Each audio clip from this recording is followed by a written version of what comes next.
The following program is rated TV MA LSV. It contains strong language, sexual situations, and violence. It is intended only for mature audiences. They gave me my theme music!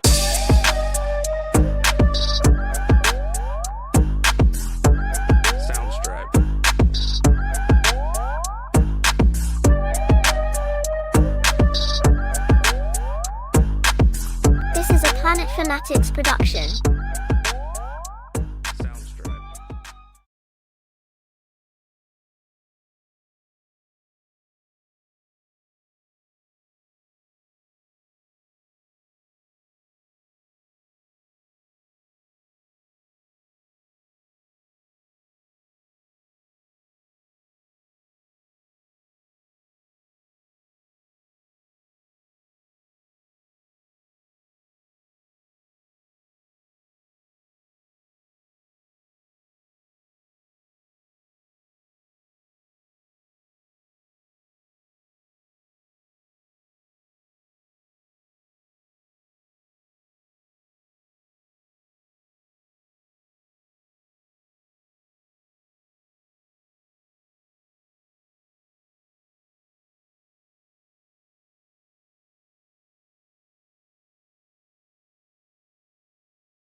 What is up and what's going on, everyone?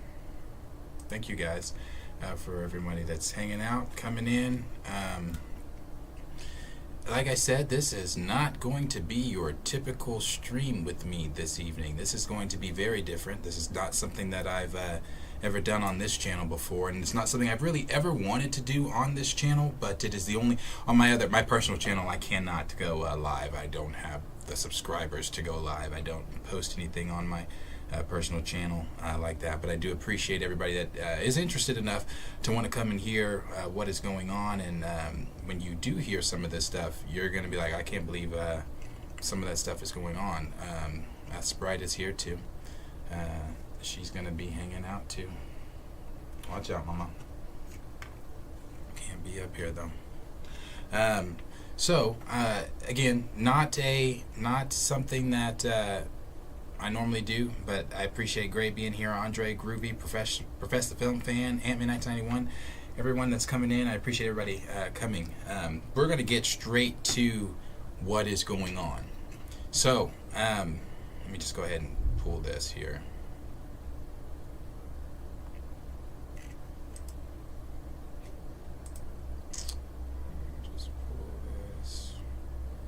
Okay, hold on one second. My computer is doing this shit again. Oops, that's from last stream. Okay, so I will give a little TLDR of what is actually going on here. So on, for those of you that do not know, and I'm sorry, let me fix one more thing here.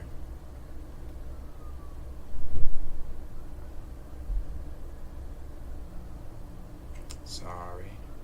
Anyway, for a little TLDR, for those of you that are unaware or do not know what is going on, I am from Oklahoma. My family is from Oklahoma. Born and raised here. Being from Oklahoma, one thing that we all learn, or if you're from Oklahoma, one thing that you do know from your family, or some people may know it from their families, some people may not know from their families, but majority of us that are of color know that our families were enslaved here in Oklahoma, and they were enslaved by the 5 civilized tribes. Now, I knew that my family were slaves. I knew that my family were slaves in Oklahoma. However, I did not know, I was not privy to the fact until 2020 that my family were slaves to the 5 civilized tribes. Now, I was not privy to that fact. I was, however, privy to the fact that my family were enslaved in Oklahoma.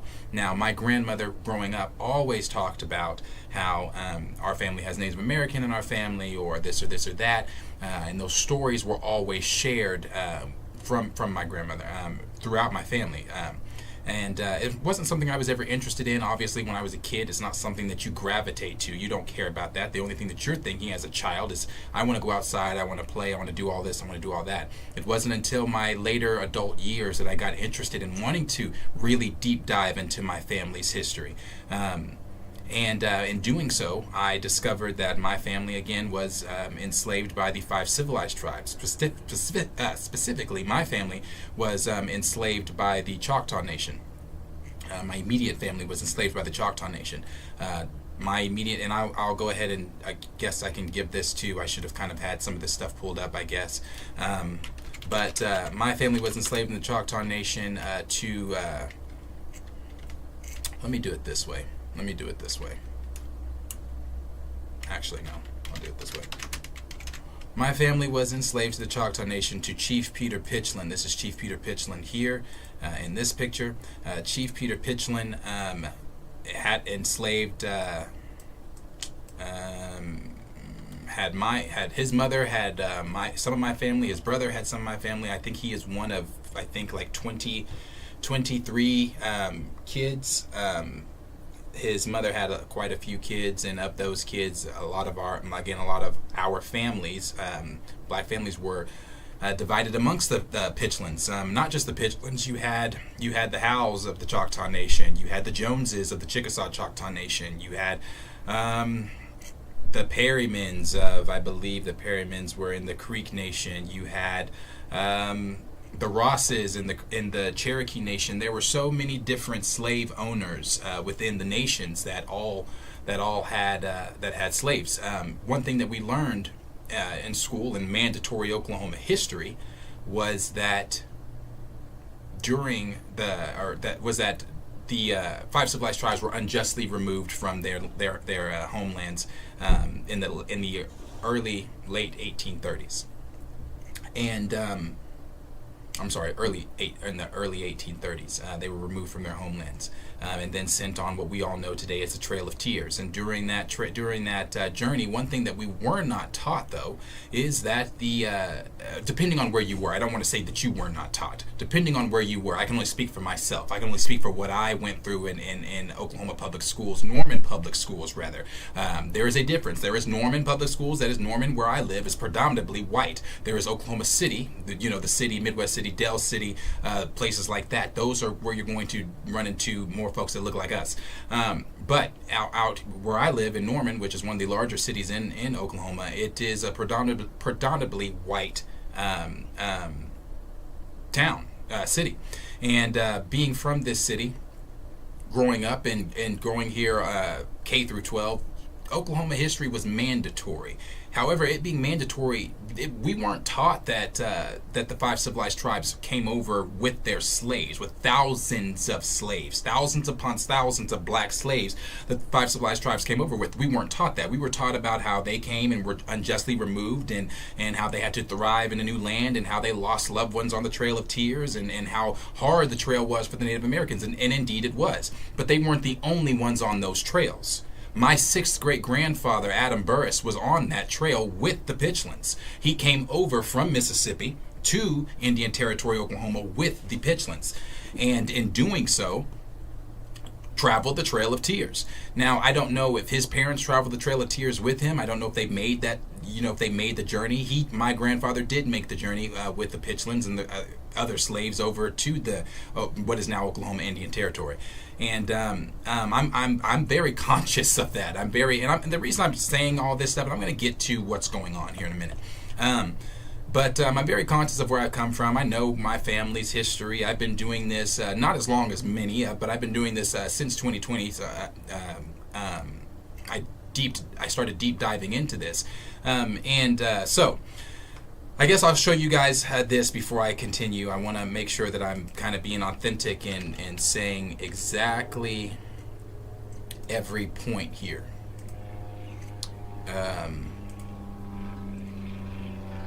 This is my Ancestry account.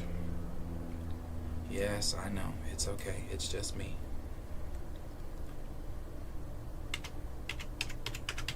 Okay, this is my Ancestry account.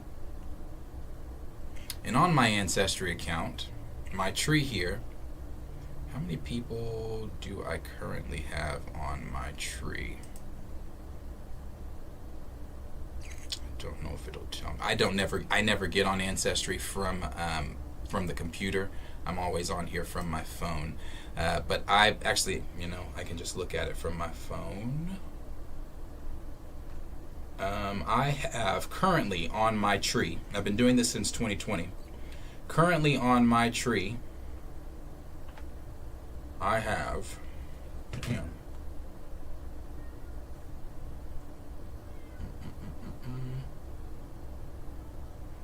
44,595 people on my tree that I've connected through our enslaved ancestors. Hold on one second. I gotta get Sprite out of here because she's not going to leave me the fuck alone.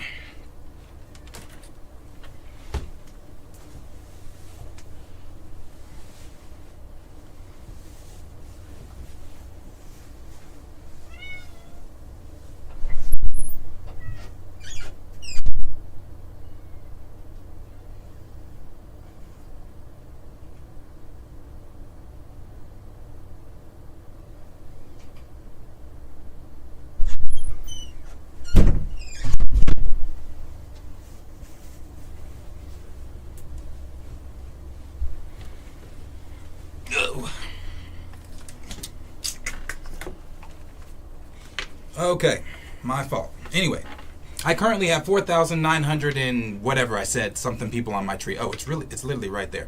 44,595 people are currently on my tree, and I've connected all these different people to myself, to my tree, through our enslaved ancestors, and I will get to that on how I did that in just a moment.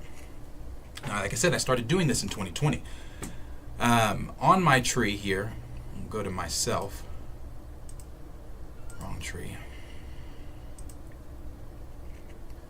Okay, so on my tree here, you've got me. My tree starts, obviously, of course, with myself. And then from my tree, it goes up to my mom, my dad, but it's my mother's side of the family that the interest is on. So as you scroll up on my tree here, like I said, you got my mom here. You go up, you've got my grandmother, her mother here, and her father. You go up, you've got their parents, my grandmother's parents. And both of them here, both of these people here, my grandfather LK and my grandmother, my big mama, Myrtle, were both products of slavery, of here in Oklahoma. Now, my grandmother and my grandfather were not slaves. Their parents, however, were. My big mama's parents were both enslaved, were both slaves during the, or children of slaves, rather, let me put it that way. They're both on their Dawes enrollment card, and I'll get to what a Dawes enrollment card is here in just a moment. We're both on the Dawes enrollment card, and same with my grandparents, the Spigners, on this side, and same with them here. Now these two were both enslaved in Indian Territory, Oklahoma. The Spigners. This is where a lot of the German side of me comes in. His father was the slave owner, and he was German, and slept with his mother, my grandmother, and had Albert, which I could go up to all that, but it just goes up and up and up and up and up. And then same with my grandmother here. Her family was not enslaved in Indian Territory, Oklahoma, but slaves nonetheless. Now, both of my grandparents on this side, both of them were slaves in Indian Territory, Oklahoma. Now, I will show you, their parents were slaves in Indian Territory, Oklahoma. I will show you how I've been doing this. Now, I'm going to get to all of it in just a second. I'm going to round it out to the news and everything. This here is a Dawes enrollment card. This is my family's Dawes enrollment card, one of them. This here, let me zoom. This name here is, this is my second great grandmother's mother. This is my third great grandmother, Anna Littlejohn. As you can see, it has her name here. As you scroll down, you will see her children. It's got her daughter, her son, another son, another son, a daughter, another daughter, another son. Another daughter, and another daughter, and then it's got grandson, another son, and a son. So it's got all these different names here. It's 16 or 12 different lines, and on these 12 different lines, you see these blue highlighted numbers. This is their Dawes enrollment number. So this is how they were recognized by the 5 civilized tribes. This is the number that you would use to prove that you were enslaved by one of the 5 civilized tribes. And over here, it's got their ages at the time of enrollment. During enrollment, they had to go sit in front of the Dawes Commission, and answer a series of different questions. And I have my grandmother's interview, and I can read that to you.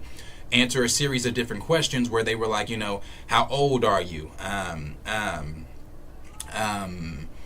Who were you a slave of? Who was your parents? Did you ever leave the nation? Things like that. And again, I will read the interview here in a minute. But it's got all their ages and everything like that. It's also got the if they were male, female, etc. Now, if you keep scrolling down, it'll show you this here. This is where it gets important. These Dawes enrollment cards are extremely important. They're so important because every single one of them is different. They are all the same in likeness and things like that, but every single one of them is different because every single one is going to have something completely different on it than the next one as far as information goes. If you look up here, as I was showing you their names at the top, if you scroll down to the bottom, you see it says for child of number one being my third great grandmother up here. She had another child that wasn't on this card. If they were newborns, they would be on a newborn card. If they were infants, they would be on an infant card. If they were toddlers, they would be on like a toddler card or something like that. A minor card, that's what they would call them, minor cards. Depending on the age and depending on when they enrolled. But you can see some of them here were like 5, 3, 7. I think my grandmother at the time, where is she at? She was 13. So my grandmother was the oldest sibling at the time. She was 13. And then if you scroll, so you'll see for child of number 1, see newborn card number 270. So then you go look at that card, right? Okay, we'll get to that in just a second. And then it says the same thing here for children rather of number 11. Number 11 being, who's number 11? Number 11 being my Uncle Charlie here. You would go to his card, and on his card it would show you who the woman, whoever the woman is that he had these children with. There's so many people on my tree. It's really hard for me to keep up with everybody. But whoever the woman was he had children with, then you would go to that card, and that card would then connect to my card because they had children together. That's blah blah blah, which then would connect. And I'll get to that in just a second. I'm sorry. Would then connect those two cards. You see the same thing here. It says number 10, born December 15th, 1898, blah, blah, blah, blah. And then it's got other notations here. Like number 11 is supposed to be Charlie Warner, who is husband of Winnie Lewis on Choctaw Freedman card 286. Now, you see how the card just did that there. The card literally just said Charlie Warner, who's on this card, is husband of a woman named Winnie Lewis, who was on Choctaw Freedman card 289, thus connecting the two cards because he had children with Winnie, thus connecting those two cards, making those two cards family. So if I was to go to Winnie's card, or let's just go to another card, for example. Let's go. Let me go to Charlie really quick, actually. Let's do this. Go down to Charlie, since that's who it was talking about. Where is he? Siblings, my fault. Where the hell is Charlie at? There he is. So if we go over to Charlie, then you can go to Winnie here, who he had children with. He had him and Winnie had 1, 2, 3. Well, let me see. Him and Winnie had 1, 2, 3, 4, 5, 6, 7, 8, 9, 10, 11, 12, 13, 14 children together. And of those 14 children, you can imagine those 14 kids also branch out and connect to other cards because of people that they have married, because of people that they have had children with. Thus continuing on, that card connects to this card, that card's connecting to this card, thus connecting all the cards back to essentially my family tree. Am I making sense? Is that making sense? I want to make sure that it's making sense to everybody. Thus connecting those cards back to my family tree. I mean, let's see. I'll go to, just to give a little example here, I'll go to Dawn, since, this is the MCU and we all love Marvel and blah, blah, blah. I'll go to Dawn real quick.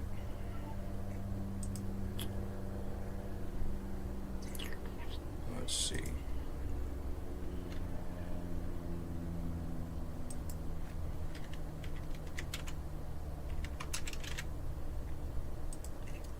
Okay, so if I go to Dawn here, as you can see where Dawn is on the tree. Let me see. I don't know if it'll let me show our relationship on the... like I said, I never use it on the computer. I'm always on this on my phone. It should show me our relationship, though, of how he is related. It's a little different. Like I said, it's different on this damn computer. But anyway, Don Cheadle is here. So let me just go to his family's enrollment card. So if I go to view him in the tree, we view him in the tree. We'll scroll up here and we'll see. We'll see where Don is.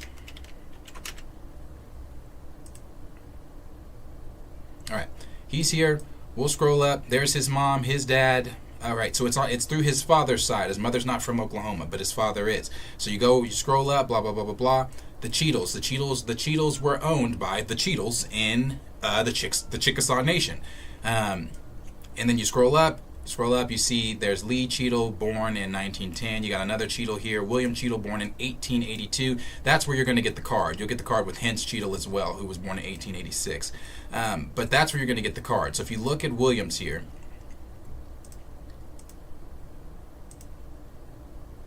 and it's the same thing. This is Don Cheadle's family. This is his family that was enslaved in the Chickasaw Nation. If you look at the same thing down here, you will see the same notations, just like on my family's Dawes enrollment card. For child of number 5, go to newborn card, blah, blah, blah. For newborn this and blah, blah, blah. It just literally is going to connect one card after another.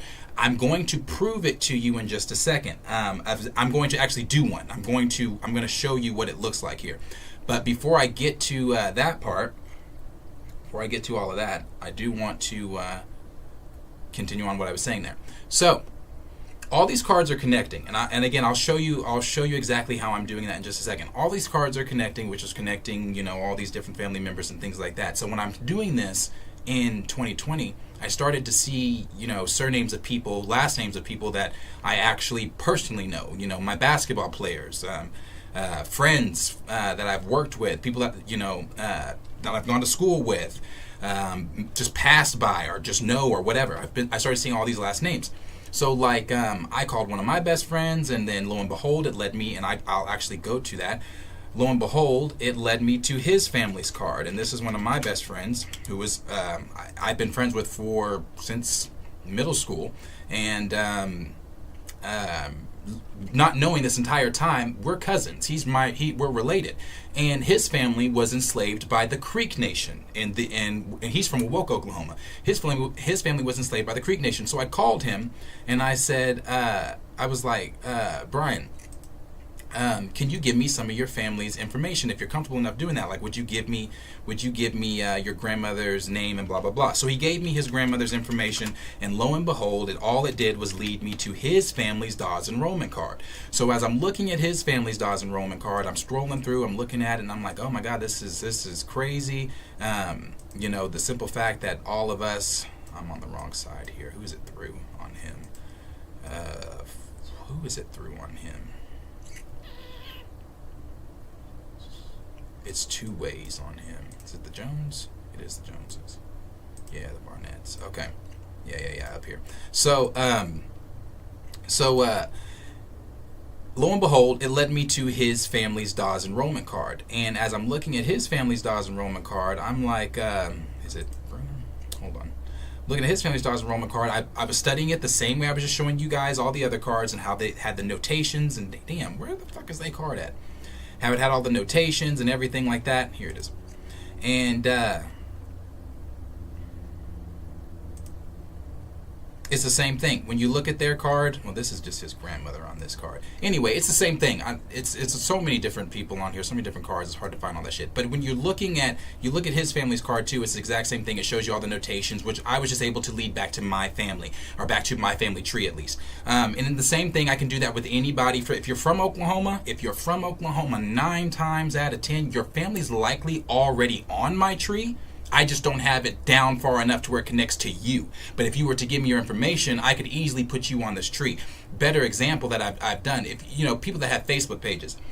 everybody posts everything on Facebook. I used to, when I first started doing this, I used to have to ask people if I was curious to know if I wanted to know if you were on my tree. I would have to go to people and say, hey, like I did with my friend, are you willing to give me your family's information to where I can put it in here so I can see? I don't have to do that anymore. I've gotten so good at this to where I can just go to your Facebook page, and if you've posted anything about your family, I'm talking like, RIP grandma from her birthday, that's enough for me to get on here and find out and then connect you back to my tree. I can pull up your family's Dawes enrollment card like that.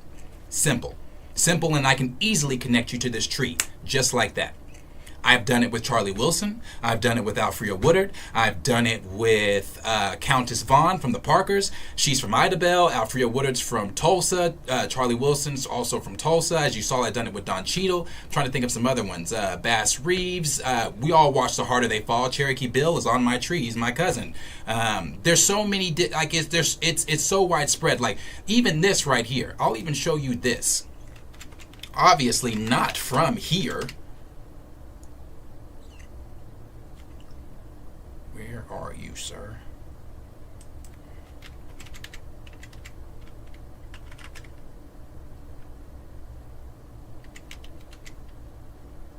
There you are.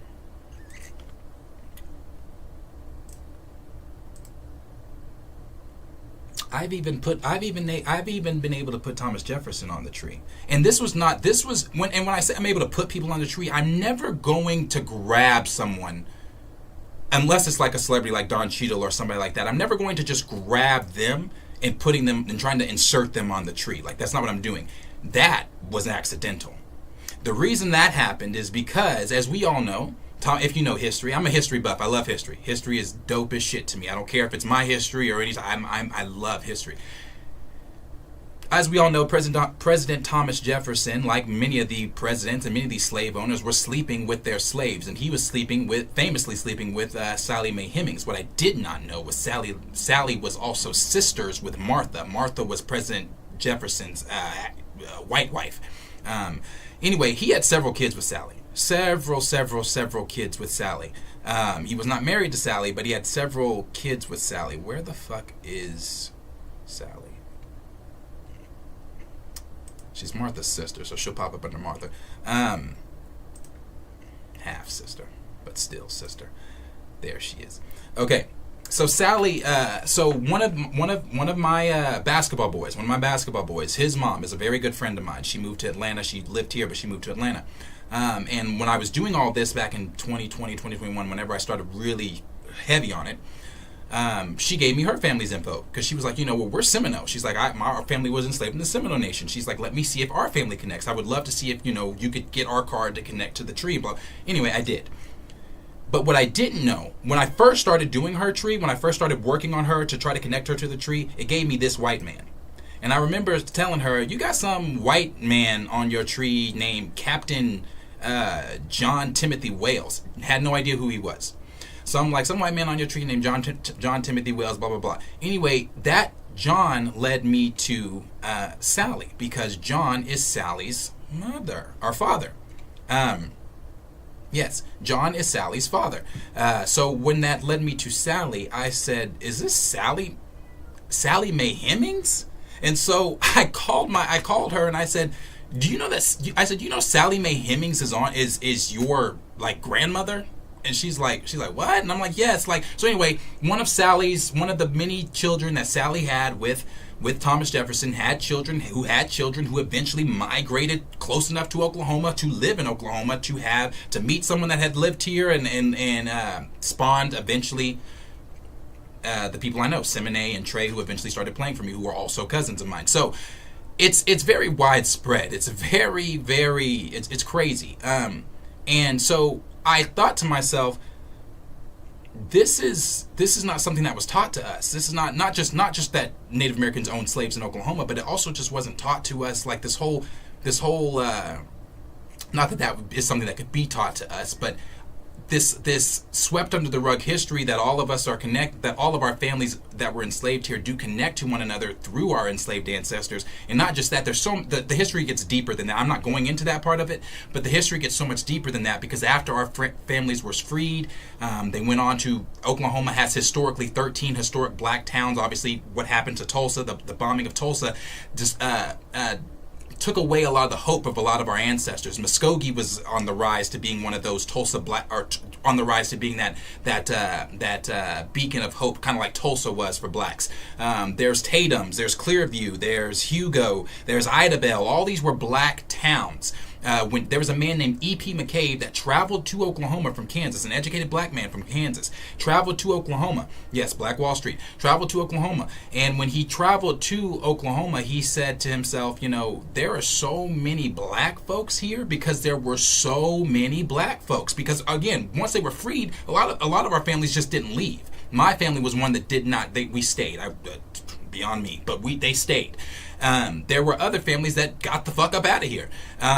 But there were so many that didn't. So he had, I forget who was president of the United States at the time, but he had went to the president and suggested, what if we made Oklahoma a all black territory? It's already basically that. What if we did that? Agreed to it. So E.P. McCabe started making flyers and sending people out to Louisiana, to Atlanta, to Florida, to California, to Kansas, to Arkansas, those chattel slavery type places, those places where that Jim Crow hadn't kicked in yet, but that Jim Crow law was looming over them, to where you couldn't vote, you couldn't go to school, you had to enter in the back door. Oklahoma, you don't have to do that. It's an all-black territory. Come to Oklahoma where you can read, you can write, you can have a job, you can have a home, you can all this, because historically they had 13 historic black towns. They were trying to build literally a black Mecca, and it just didn't. It didn't plan out that way because of what happened in Tulsa. So when what happened in Tulsa, it was honestly kind of a ripple effect on the other shit. So a lot of our families and stuff, they stayed, or some of them got out or whatever.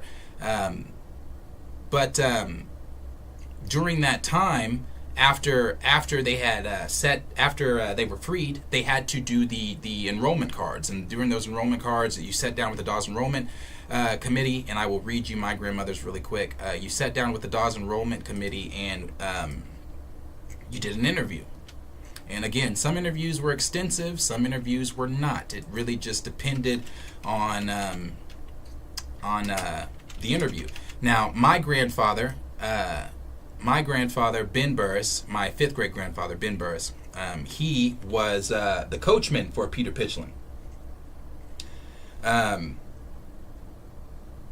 Grace said, my ancestors went out to Muskogee during the time before Tulsa happened. Oh, really?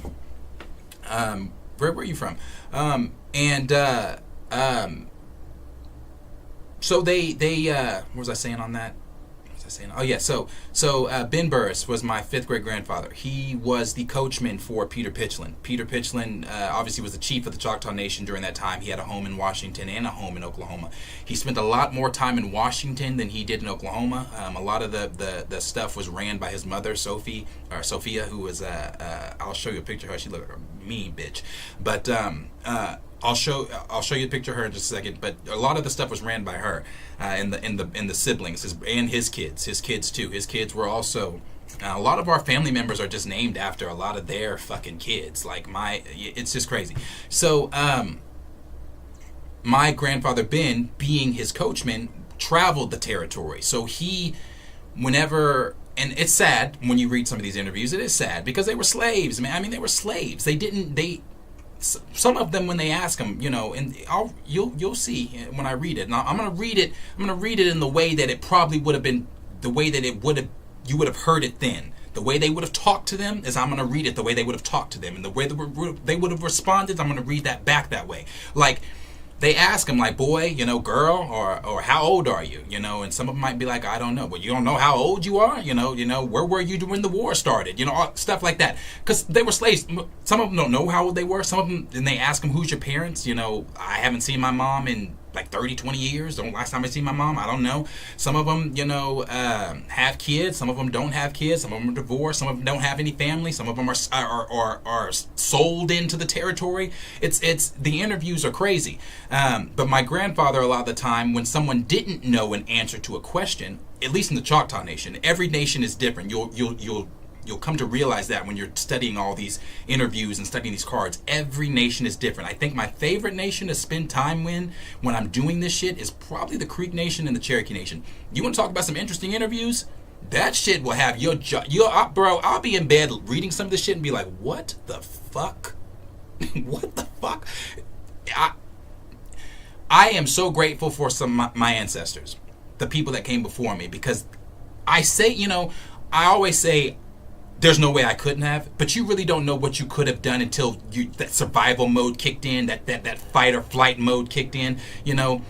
I always say there's no way I could have survived back then, but thank God for my ancestors that were strong enough to endure some of the stuff that, is like jaw-dropping when you read it.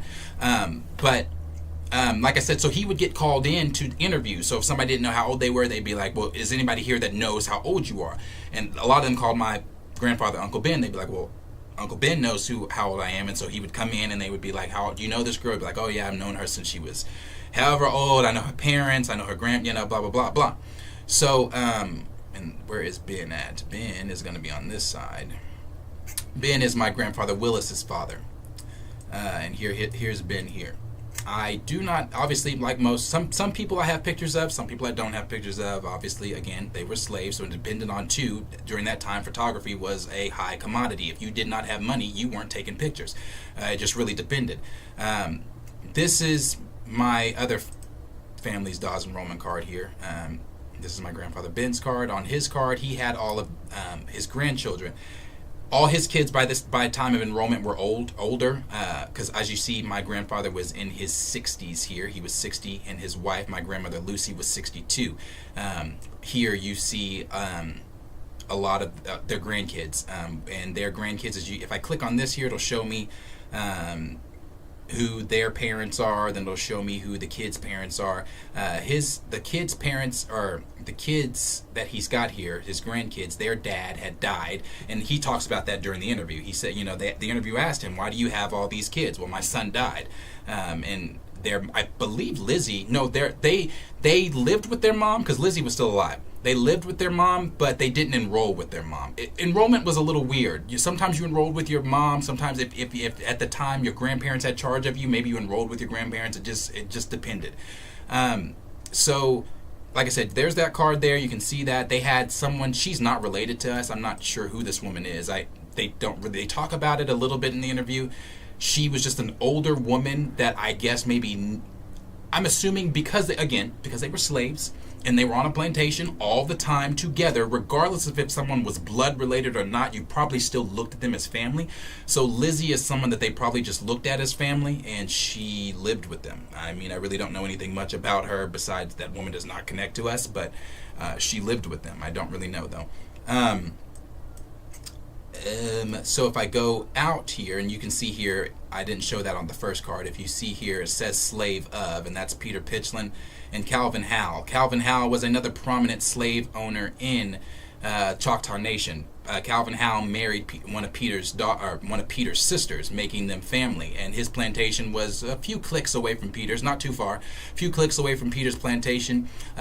Reading some of the interviews from Calvin's plantation, some of my family was enslaved on Calvin's plantation. Again, being that these Native Americans were all family too, and I'm going to get to that in just a second. Being that they were all family too, they would split our families up. Like, you take some of this family, you take in, because they were all family. Like Calvin Howell was married into the Pitchlin family, but still family, his brother-in-law. So he had some of my family, and not just some of my family, some of, I think Peter had a little over 200 slaves. The largest slaveholder in Oklahoma was Robert Jones, and I will show you a picture of Robert Jones. I'm not going to go to the tree to do it because I don't want to get out of that. I'm going to read that interview. But I'll show you a picture of Robert Jones, Chickasaw.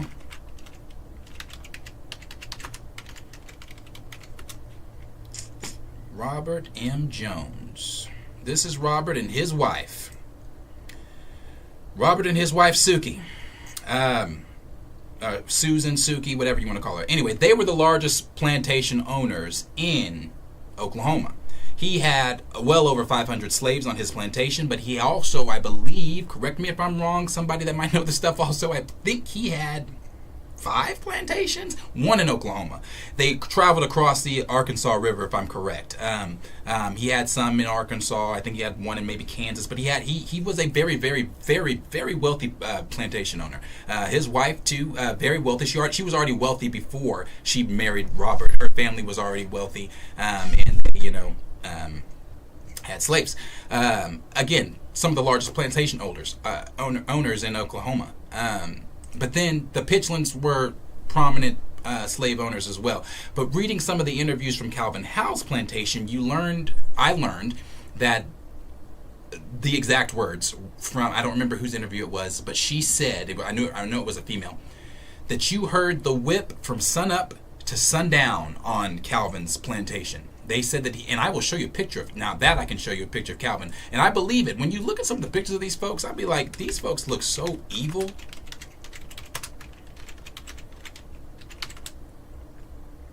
So fucking evil. Where is Calvin? I really didn't want to go do it in the tree, but I will. It's fine. Anyway, so before I get to my grandfather's interview, I'll show you this picture of Calvin, and I'll also let you know this too. So, as I was mentioning about Thomas Jefferson and laying down with slaves, and that's not new. We all know this. Peter Pitchland is related to me. I am related to the Pitchlands. I met with the Pitchlands in 2020 and sat down and had a very extensive conversation with the Pitchlands. They are well aware that we are family. They were very welcoming. It wasn't like we don't accept you as a Freedman descendant and we mixed blood. No, they were very accepting. They said, "Hey cousin, how we talked and everything." It was a very good conversation. But they're not shy or ashamed of, or they are ashamed but not shy of the of what happened, to talk about what happened, like some people are. But like I said, I met with the Pitchlands. I am related to Peter Pitchland. I'm related to Sophia, his mother, and the reason I am is because Peter laid down with a slave and had my cousin Dallas Pitchland. Let me see here. Go back so I can show you a picture of Calvin really quick. And I promise you, I'm rounding this to the news where I'm getting it to. This is Calvin. Is this one Calvin? No, that one's not Calvin.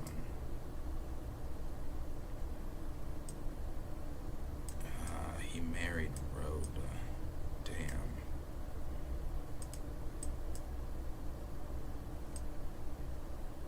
Okay, I think he's on this picture. I think he is. I thought I had his picture up, though, as his profile picture. Okay, I don't know where that picture of that man is. He's on here, though. I thought he married Rhoda. He's on here, because there's his kids. But, him as well, and while I've got it, I'll go ahead and show you, because I said I would do that, I'll go ahead and show you Sophia. This my grandfather Ben, his dad Adam, and I have a letter that Adam wrote too. Damn, wrong Sophia. His dad Adam was owned by Sophia. So my grandfather Adam lived with Sophia Pitchland, and that is Sophia.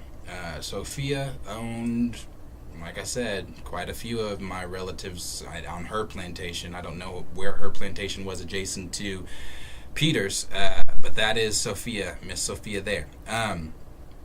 Now, on to that interview, so I can give you just a little TLDR of what that looks like.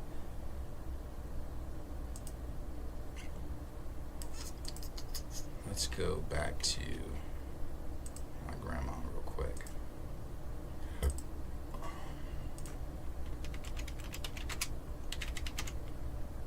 Okay, so pull this interview real quick.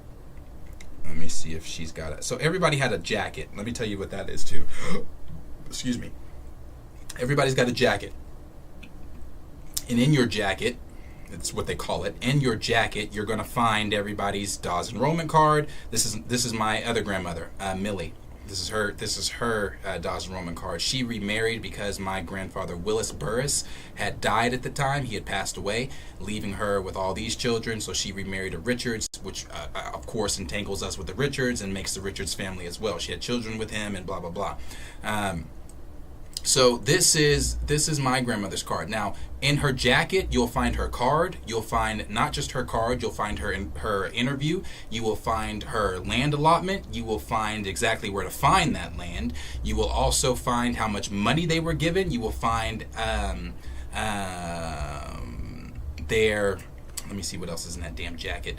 You'll find just about everything that proved, basically your 40 acres and a mule is in that goddamn jacket. That's what's in that jacket. Basically, your 40 acres and a mule is what you're going to find in that jacket. You'll find, these two. This is where it is. See how that says jacket?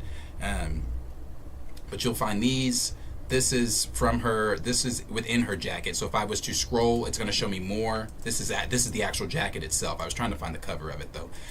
See things like that there. You've got all of this, and I know this is just writing. Well, it's not just writing, but it's this is them asking her, what her name. This is not the interview. This is not the interview itself. This is just other different questions.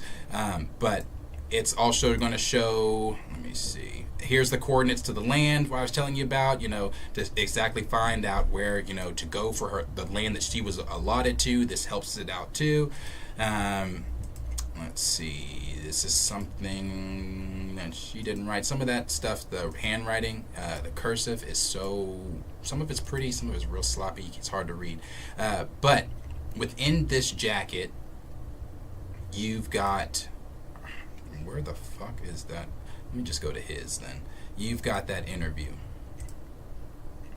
So this is my grandfather Ben's interview. And his was some are long, some are short. It really just depends. Since my grandfather was so well known in the territory as, the coachman for Peter, his interview wasn't long. It didn't need to be. They already knew he was a slave in the nation. So what they asked him was, how old are you? He said about 60. You were a slave, were you? Yes, sir. Who was your master? Peter Pitchlin. When were you turned loose? Right at Eagletown. What is your wife's name? Lucy Pitchlin. Whose slave was she? Calvin Howells. Is she still alive? Yes, sir, she is. Have you got any children? Yes, sir, but they are all married. I have a grandchild living with me, and I have some other grandchildren that are my sons, but he is dead. What was your son's name? King Pitchlin. King is your son? Yes, sir. Have you any children? I am right there by them and have charge of them. And then he says, then the question was, they are living with you. They are living with their mother, are they? And then he says, yes, sir. Then Ben also said, there's another woman, the woman I was telling you about who we don't know, living with us. Now, this is the thing. She wasn't a slave. She was a full-blood Choctaw. So this woman was full-blood Native American. Why she was living with them, I just don't know. I really don't. I've looked to see if maybe she got interviewed. She didn't. To maybe she would have answered that or something, but I have no idea why she's living with them. He said, there's another woman living with me, raised by full-blood Choctaw. Then he goes, what's her name? Elizabeth Goings. Then it says, is she a colored woman? Yes, sir. And then he goes, is she Choctaw? Yes, sir. Then he says, Lizzie Going found on the roll, blah, blah, blah, blah. Now, other interviews, depending on the interview, again, can be a lot longer than that, a lot tougher than that. It just depends. Like I said, since my grandfather was kind of known in the territory, his interview didn't need to be extensive because they already knew where he came from. So there's that. All right. Now, that brought me to just, again, connecting so many different people to my tree, which then brought me to the first time News Channel 4 and I spoke. Now, this is where everything is going to kind of start shifting a little bit. The first time the News Channel and I spoke. The first time that we spoke, I spoke to Bria Berry. Bria Berry she's from Kansas. She's not from here. She's a black woman. I want to say she's maybe even around my age. She is black. She is a news personality. And she's no longer working for News Channel 4, but at the time that me and her spoke, which was 2021, maybe 2022, I don't delete shit. I keep I don't delete shit in my life unless I am forced to. I have messages from 2015 in my phone. I don't delete shit because you never know when you might have to pull some shit back out and say, yeah, but I got that shit right here. So with that, I still have the messages between Briar Berry and myself. I've never deleted them. I'm never going to delete them. And she and I, when me and her first spoke about it, she was amazed. Now, her family's not from here. Again, she's not from here. She's from Kansas. She was amazed with it. She was like, oh my God, how were you able to connect so many different families in Oklahoma to your family? She's like, are these people that you know? And I was like, yeah, these are people that I know personally, like that just never knew we were family. And she was like, that is crazy. And she's like, all your families were enslaved here, blah blah. I took her to the whole story that I basically just took you through. After that, she was like, I want to do a story on this. She was like, and at that time it was Black History Month, and you all know how I feel about Black History Month. I cannot stand the fact that there is something called Black History Month, because Black history is American history, and it should be studied 365, no different than the whitewashed history that we are forced down our throats and that we have to study anyway. So when it comes to like Black history, it's American history. It's 365, and that's just like this Oklahoma Black history. It's swept under the rug. It's a footnote, as always. Black history is always a footnote in someone's conversation. But when we're talking about the stuff going on here in Oklahoma, she was like, "This is amazing." Blah blah blah. I want to do a story on this. We had talked for a little bit. We had planned on doing this story. When I tell you this woman ghosted me, I never heard from her again. I don't know what happened.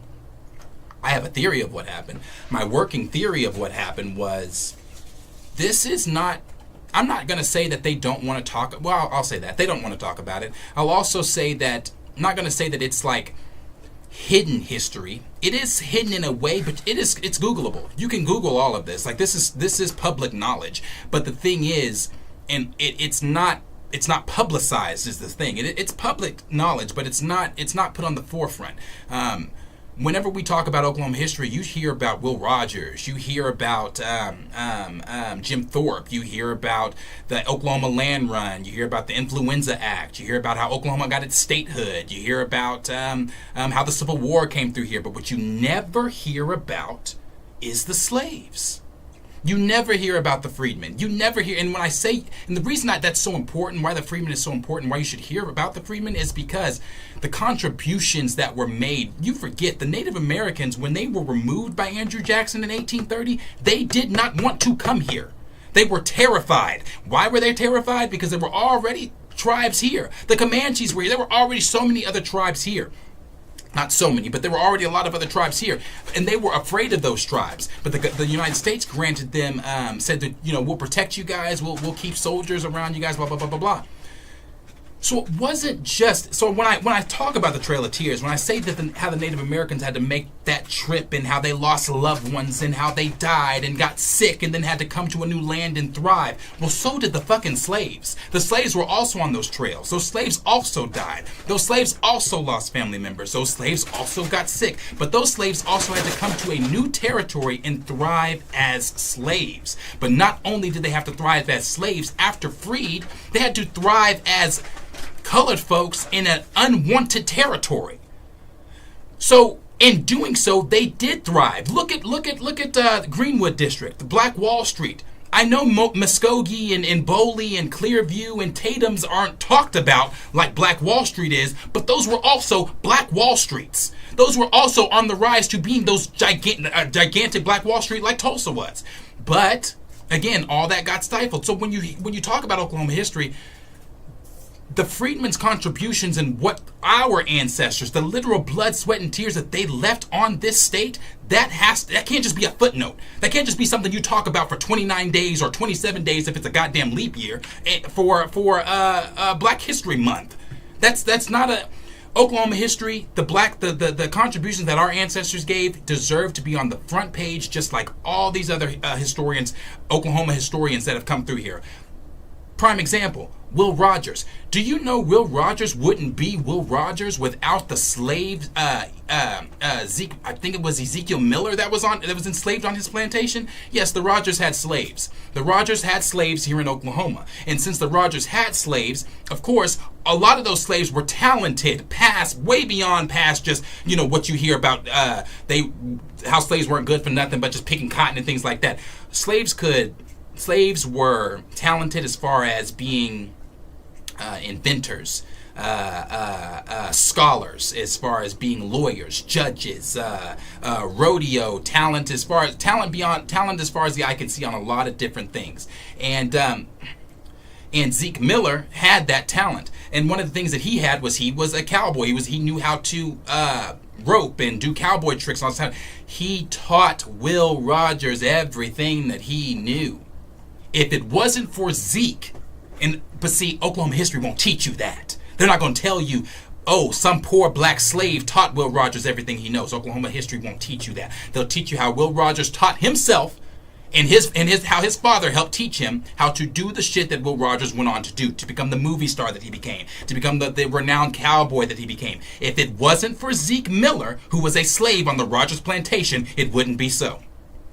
But Oklahoma history won't teach you that. That's what I'm talking about when I talk about the contributions that aren't given to the freedmen or the slaves or the descendants or whatever. Not only that, you know, when our families were freed and they sat down with the Dawes Commission, that was a promise. Okay? Let me backtrack on that. The 5 civilized tribes did not want to adopt these slaves. They didn't. But they lost the war. They chose the wrong side of the war, and they lost. And due to that fact, the United States brought their asses down here and said, you got all these slaves, you need to free them. And on top of freeing them, you need to adopt every single one of them in your slaves into your tribes. The tribes is like, what the fuck?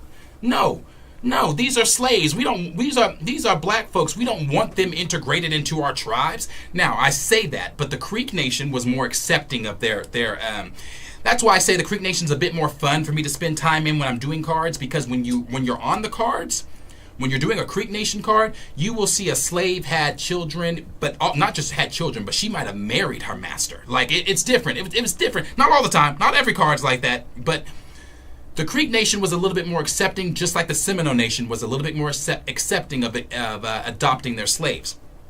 Choctaw? Hell no. To this day, Choctaw descendants, like myself, are still fighting. I'm not in the Supreme Court with other descendants, but there are descendants in the Supreme Court to this day fighting for citizenship. Chickasaw Nation, fighting for citizenship. It wasn't until, last year or the year before, the Cherokee Nation just let their freedmen descendants, slave descendants into their tribes. The Creek Nation already did it, and the Seminole Nation already does it. Why is it important? I'll tell you why being adopted into these tribes is important. Because of what you get from it, the benefits from it. And not only just the benefits from it, it's also what's right. We've talked about reparations before on this channel when we've talked about some of the black, deeper, heavier conversations. And the only way that I can explain reparations is something because you stole something from a people, okay? My grandfather, my 6th great-grandfather, Adam Burris, who I just mentioned to you guys, Ben's right here, Adam, right here. This is my 6th great-grandfather. I don't have a picture of him, but Adam, this is my 6th great-grandfather. This right here is a letter that my 6th great-grandfather wrote to Peter Pitchlynn. It's a 3-page letter. In this letter, he's basically begging Peter to send his daughter back because the war is over, they're free, and you promised me that you would send my daughter back, and you still haven't sent my daughter back. I want my daughter back. I have land now. I have a house. I can build her a house. I've got cattle. Her brothers are here. They're going to meet her. If you would just please send He's begging in this letter to please send his daughter back. So, anyway, my grandfather here, Adam, he, because he was a slave in 1830, he was born a slave. He died a slave. His children were born slaves. His children didn't die slaves. They died freed, but they were still spent the majority of their lives as slaves. Because of that very real fact, when we talk reparations, you stole something from a people. You stole something from my grandfather. So because my grandfather Adam was a slave from 1830 until he died in 1820 to 1890, because he was a slave, by product of that, we don't know what the Burrises could have been. We don't know what my grandfather could have been, and his children could have been, and his children's children could have been, because they were fucking slaves. And due to that very real fact, you stole a future from a people. You stole what could have been from a people, because you had them shackled. You had them enslaved. You took away their free thinking. You took away their right to do anything, to be human. So because of that very real fact, you now owe that. You owe that back to the people. Now, obviously, you can't give that back to Adam. You can't give that back to Ben. You can't give that even back to my grandfather Willis. But as for myself, I don't want kids, but if my cousin has kids, her children's children, their children's children, we should never have to deal with. Now, when I'm talking about, when I say reparations from them, I'm not talking about giving us mass. If you want to, sure, giving us mass amounts of money or anything like that. But what I'm saying is the dental benefits. I got a cavity right fucking now, bro. I've had this cavity since like December, and it's been bothering the fucking shit out of me. As you all know, I just started a new job. My benefits for my new job didn't kick in until this month, so I can't go to the dentist until this month. But if I was a citizen of the Choctaw Nation by right, as I should be, dental benefits, health benefits, free schooling if I want it. They will build you a goddamn house. They will furnish it. All of that shit. Why? Because it is owed to us. That was a part of the agreement. When you adopted our ancestors into the tribes, and you divvied up the land and all that type of stuff, and you gave them that money that was given to my grandmother, the very first Dawes enrollment card I showed you, the Anna Littlejohn, it shows me how much money she was given. That money is supposed to double. And every time, so okay, let me put it this way. She got a certain amount. Her children were supposed to get double that. Their children were supposed to get triple that. Their children were supposed to get quadruple. And bro, it doesn't stop. Like, we're owed. Like, you owned my family, and due to that fact, we don't know what they could have been besides slaves. So due to that, you now have to pay that back. So that was a part of the agreement with the 5 civilized tribes when they sat down. When they sat down to adopt the slaves, that was a part of the entire thing. That we were going to adopt them, and they get all of our benefits. We don't get shit. We don't get shit. Unless you're like Cherokee or something like that, or in the Cherokee Nation, or Freedmen of the Cherokee Nation, or Seminole, or Creek, and newly Cherokee. Choctaw Nation is the largest nation of the 5 civilized tribes and the richest nation of the 5 civilized tribes, but yet they are the greediest nation of the 5 civilized tribes, and they I don't know what it's going to take, but that's not something they're interested in. But so as I'm doing all this stuff and I'm connecting all the trees, I've connected all these people, I've done all my family's history, I've deep dived into knowing where my family comes from on my mother's side and my father's side. I've done this on my father's side's not as interesting. It's interesting, but this side for me is the real interesting side. My father's family was enslaved in Louisiana. I'm so glad they're not from here, because that, they would be connected into all this, because there's a lot of double relations on the tree. But again, they were slaves. There's an interview I was reading one time where this I forget who the master was, but he came out to her, and he said, you know why I bought you? And this is her interview. I'm telling you what she said in her interview. You know why I bought you, girl? I bought you so that you could bring me field hands. I bought you so you're going to go over there to that cabin. I believe his name was Rufus. You're going to go lay down with Rufus. Rufus is a big man. You're a big girl. You're going to give me big children. I need those big children to da-da-da-da-da. So she said that she refused to sleep with him, and for a couple weeks, she wasn't sleeping with him because she didn't want to marry him. She was forced. She didn't want to marry him. He had just bought her from the chopping block. She did not want to marry him. And then so he came back to her. Actually, I'm sorry. He bought her family. She did have her family with her. So he came back to her and he said, girl, didn't I tell you that I wanted you and Rufus to give me children? And then he said, so here's what I'm going to do. You can either lay down with Rufus and give me children, or I'll sell you and your mom, da-da-da-da-da-da. So then she said, at the end of the interview, she said, so I yielded. And she did what she had to do. So that's what I'm telling you, and that's just one interview. That's just one. There's another one. I remember this one. I remember her name. Her name was It was Peggy, but I forgot her last name. One of the things that she talked about, because her dad was the master. Her dad was Turnbull, Jonathan Turnbull. He owned slaves. He was a judge, Indian, but he was a judge. He owned slaves, and she told him, or she was talking about how, the way she described it, I think of it as like a monkey gym, I guess, in modern day, the way she describes it. But she said, because again, her dad is the master, and her siblings are also the masters, okay? She has half siblings that don't know that they are her siblings, because they're the white siblings, the master's kids. So she said and this is in her interview, her and her siblings were playing on what I akin to a monkey gym, and And she said how the white kids came over to her siblings, that they don't know that they're her siblings, came over to her and said, what are you niggas doing on this, again, I don't remember what they called it, monkey gym. It's not for you. This is for the white kids only. To where she replied, I can play on this if I want to, because my daddy is your daddy, and da da da da. And every time he goes to town, he brings me and her siblings. He brings us stuff from town, and he hangs out with us, and da da da da. Meanwhile, Mrs. Turnbull is sitting at the window listening to all this shit. This is in the interview. That's what I'm telling you, bro. That's why when I spend hours upon hours on my phone on Ancestry, it's because I'm literally in another world. Like, what the fuck am I reading? Like, this is crazy. So like, she's listening to all this shit. She comes out, of course, you know, being so upset. She's upset with what she heard. She knows most of those mistresses, those women, those that were married to a slave owner, knew that, okay, my husband's likely fucking the help, and like that. That's just what it was. So she knew that.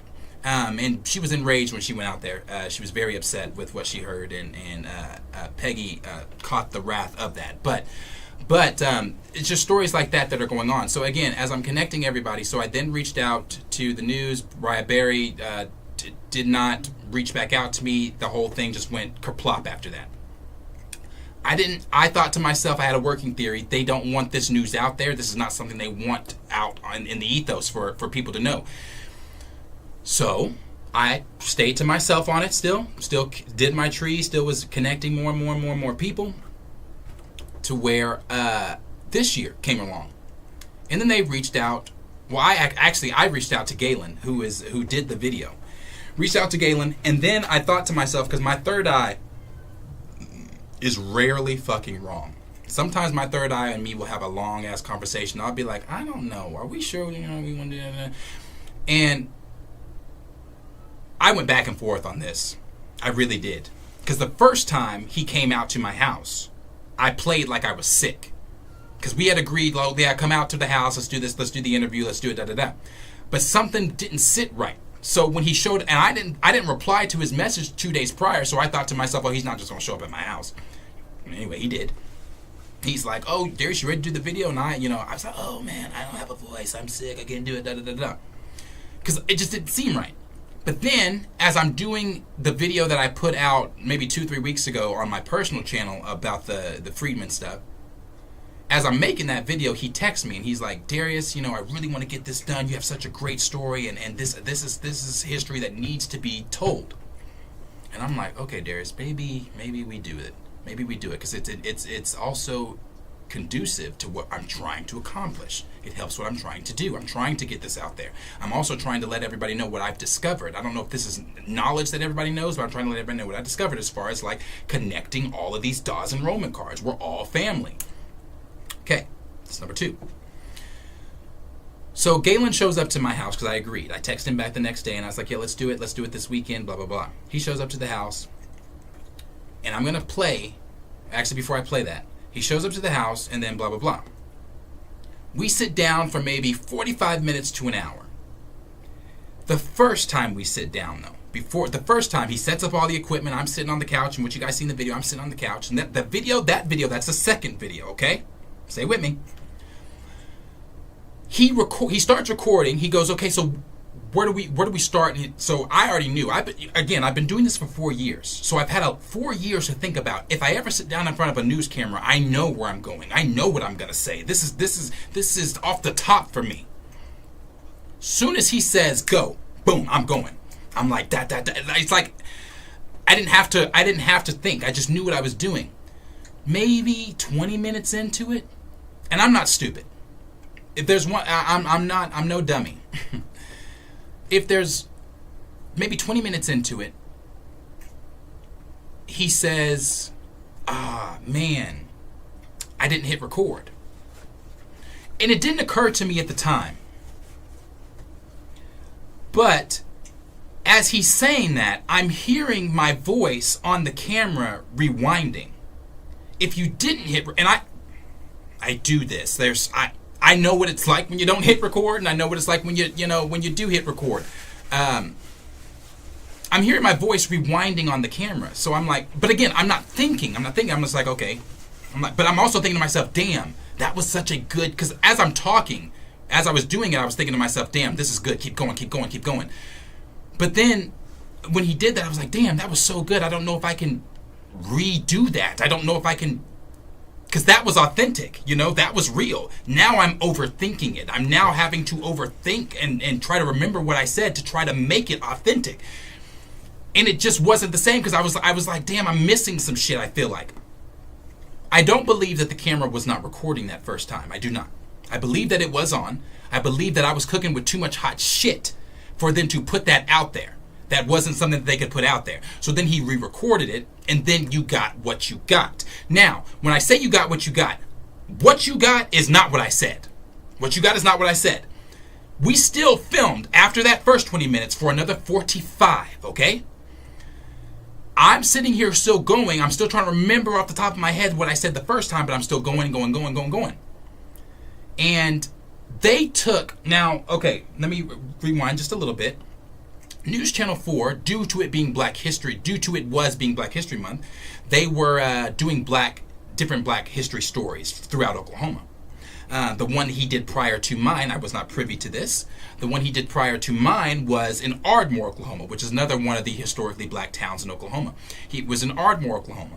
Ardmore, Oklahoma had, it still stands today. It's a movie theater now, or I don't know exactly. I think it's a movie theater or something like that. I don't know. I don't go to Ardmore. But it's it was the first Black church in Ardmore, the first Black church they had built, because again, they were building their towns, they were building their, trying to build their Black meccas. They built that Black church. It was an all Black church. Well, now it's like I said, a theater or something. So he did a story on it, and prior to that story, he did another Black story, and prior to that story, another, filling the theme of Black History Month. So what I figured out after watching this video, because this video is not indicative to anything that I wanted to portray. This video does not serve the purpose of why I invited you in my home. It doesn't serve the purpose of why I agreed to this interview. And it doesn't serve the purpose to all the research and work I've done for the past 4 years. Okay? This video was a slap in my motherfucking face. It made me look foolish. It made me look ignorant. It made me look as if I didn't know what the fuck I was talking about. I had people texting me that I knew. I had people calling me that I knew. I had a friend of mine that said, this is a very weird segment. Why are you talking about your slave family? And the name of the segment is, isn't this a great state? There were so many things that were off about it. And the reason, and again, I feel foolish. I feel dumb, because normally I'm typically 10 steps ahead of this shit. Typically. I guard myself very well through past shit I've been through. So I'm typically 10 steps ahead of shit like this. But it didn't occur to me until after I watched this video that night, because there were so many people calling me, talking about, I saw you, did you see my mom called me and said, have you watched it? And I was like, no, not yet, and I don't know that I want to. And she was like, well, when you watch it, let me know, da-da-da. So I'm laying in bed, and I said, okay, I guess I'm going to watch it. I put it on, very disappointed, immediately pissed the fuck off. And it occurred to me after that I was just simply the token of the week. I was simply the token. I was another story, another Black story that didn't mean much to you. You didn't give a damn about what I've done. You didn't even give a damn enough to get my grandmother's name correct, because you said that shit wrong. You didn't give a damn enough to go over the 45 minutes to an hour of things that we actually discussed. What they wanted to do, what News Channel 4 simply wanted to do, was make me the token of the goddamn week of the Black stories. Just like they did with Ardmore in the story before that, the story before that. They were never interested in what I really had to say, which is why you got the 2-minute segmented video that you got, where it looks like Darius doesn't know what the fuck he's talking about. They cut it up in a way to where I think there's a part in there when I say, I didn't know slaves were in Oklahoma. And then they cut it. That's not that sentence. First of all, don't use me as your guinea pig of the week. Don't use me as your token of the week. If you wanted some ignorant ass nigga to come on your fucking to come on the news channel for you and give some bogus ass Black History Month story, you picked the wrong one. Because see, now I'm gonna fight back about it. And the reason I'm going to fight back about it is because, yes, you can distribute it and do whatever you want with it, but when you make me look like the ass, when you make me look like I don't know what I'm talking about, when you got people in fucking groups talking, and I'm going to get to that shit in just a minute. You got people in groups talking shit about me and all that type of talking, and saying not shit just about me, making insinuations about my motherfucking family, then there's a problem. Then we have a problem. And like I said, this whole botched fucking segmented video was not what we agreed to, was not what I said. The amateur historian and all that kind of stuff, I think he started this with Darius Henderson grew up as a major movie lover. Who the fuck told you that? Because no, I didn't. No, I did not. Don't think just because I have this YouTube channel that I grew up this fucking movie lover. No, I did not. I liked movies, I watched movies, but I'm not about to sit here and lie through my teeth and make it sound like I grew up heavy on movies, like I was doing movie reviews at 6. What the fuck? No, Darius did not grow up on movies. The only thing he asked me about movies was what my favorite movie was, and I told him Star Wars. That's it. So where he got all some of the stuff they put in here, I don't know, but we're gonna watch it, and I haven't watched it since, but we'll watch it and see what it all entails. Hold on. And I want to slap Kelly in his face too. Talking about anyway, here we go.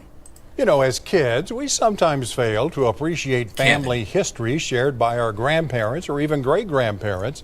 It's only later we vaguely recall those stories and wish we could ask more. That's the truth. And Galen Culver has the story of a man who's been digging into his own family history. Yeah, a lot of history. As a kid, Darius Henderson was always much more interested in stories he saw on the big screen. Where he got that, I don't know.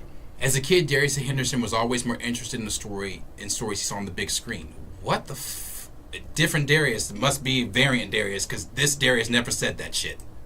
Screen compared to the personal ones from the nation. His great-grandmother, Myrtle Burroughs, Myrtle Burroughs. Now, this man spent 45 minutes to an hour, maybe a little bit over, in my home. And now, mind you, not just spending that time in my home. We had been corresponding via email and text message much longer. Burris is my family's last name. Burris. Burris. Think Hannibal Burris? Burris. That is my family's last name. That's not my last name, but it's my family's last name. Now, all that time we spent and him talking about me, talking about my big mama, me talking about my family, to get my grandmother's name wrong, and you even had it in Burroughs is Burrows. Burris is Burrius. So, and anyway, to get my grandmother's name wrong, that's another strike. Relate. They called her Big Mama, and her parents were born slaves. Her parents were not born slaves. Her parents' parents were born slaves. The whole thing was fucked up. Her parents' parents were born slaves. My big mama's parents, Carrie and Henry, were not slaves. Carrie, my grandmother's mother, was on the Dawes enrollment card, but as you saw, she was on there at 13.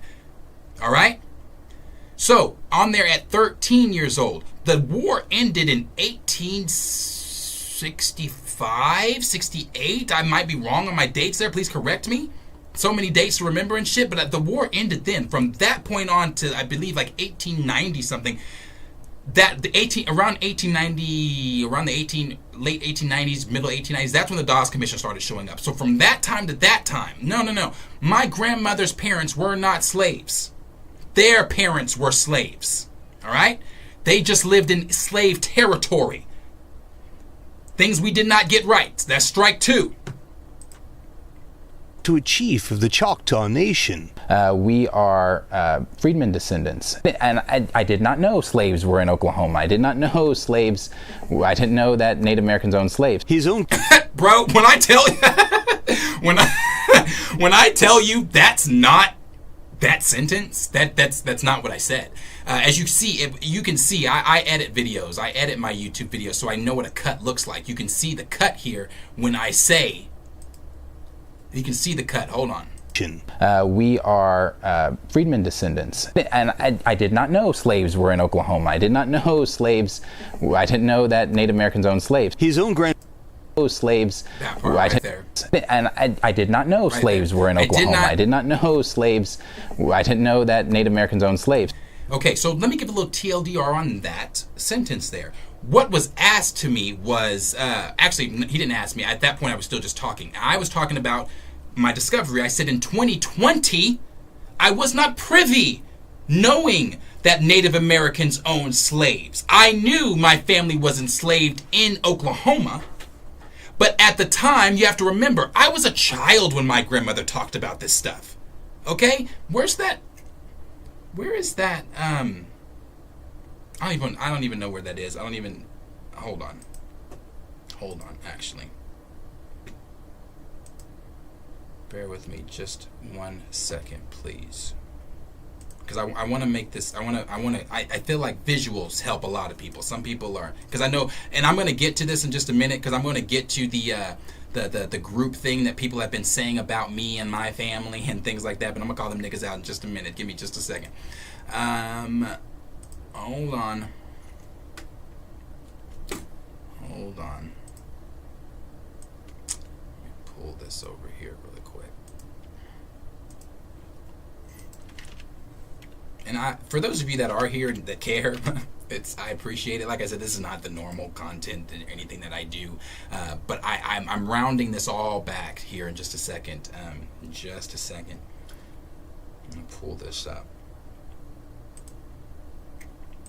Give a visual aid. It should be in here, but maybe it's not, but it should be. It is in here. Okay.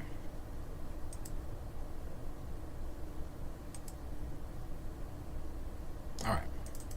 So to give a little TLDR here, I was a child, as you can see. So when these stories were told,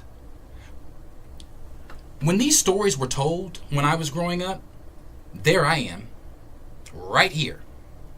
That was the kid running around when these stories were being told. So I can tell you right now, the only thing on my mind was that bat in my hand.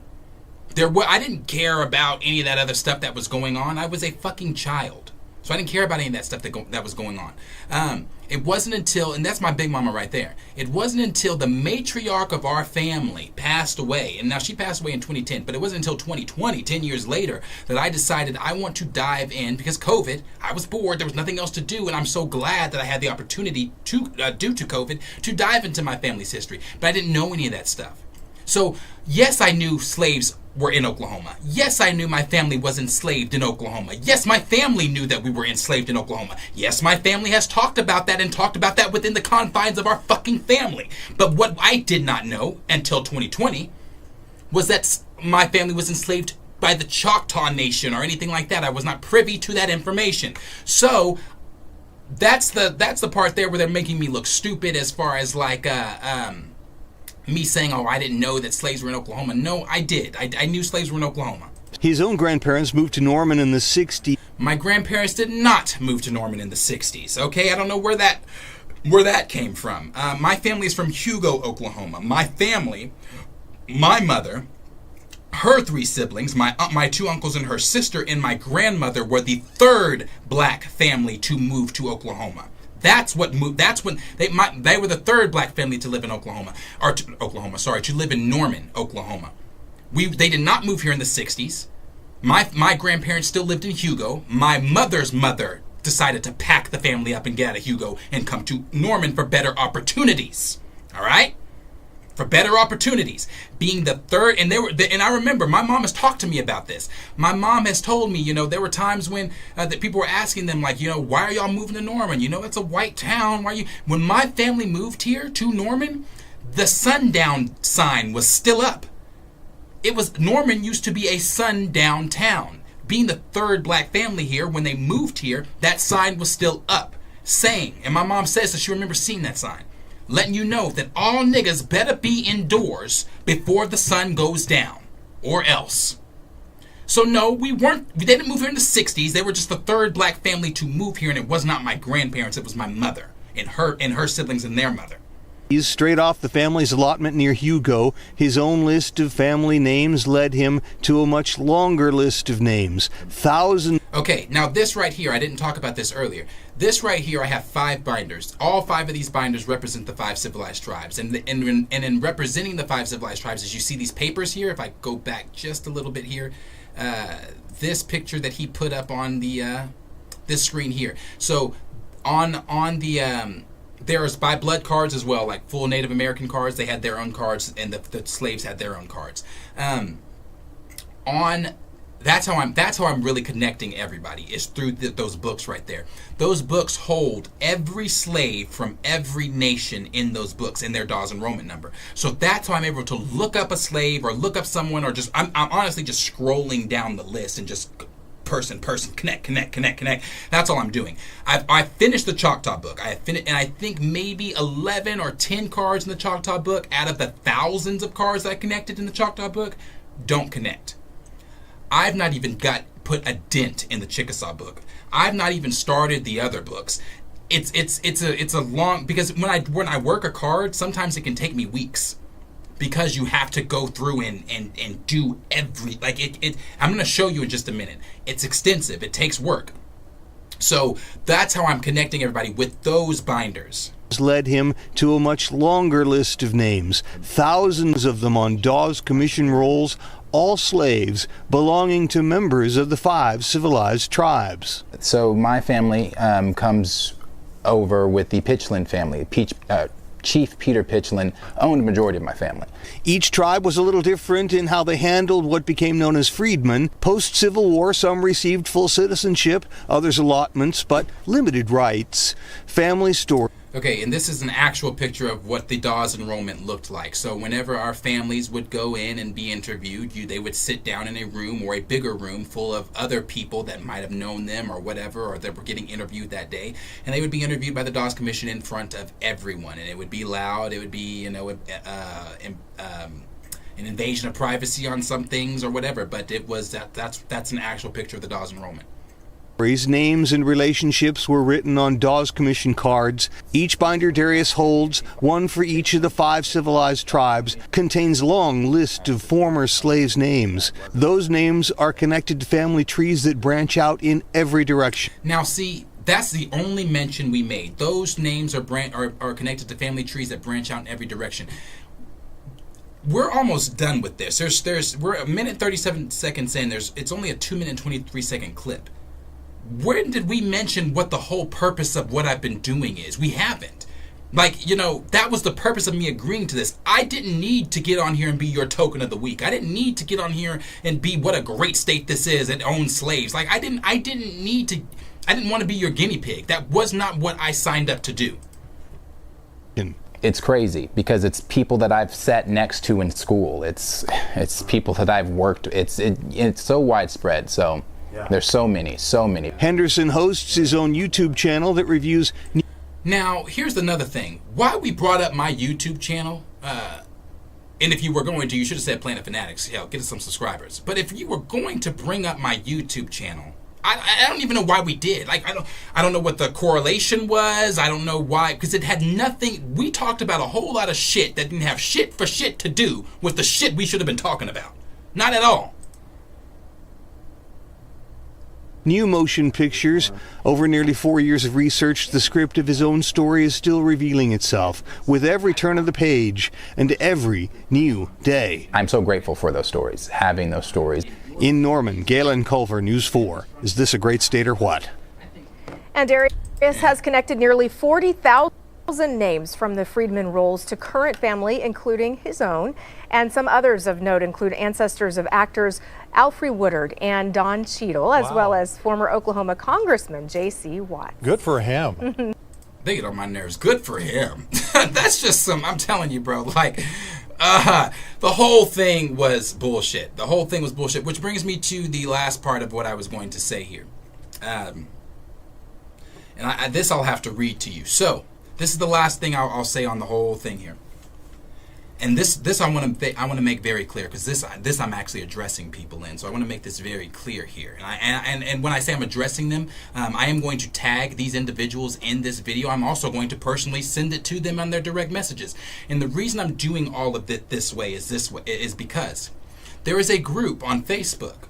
Now, mind you, I'm not the only one, obviously, that has been doing research for on my family or the Freedmen or the 5 civilized tribes or anything. There are people that have done way more extensive research than I have. Obviously, I've only been doing this for 4 years. There are people that have done, less than me, way more than me, minimal to me, as much as me, or whatever.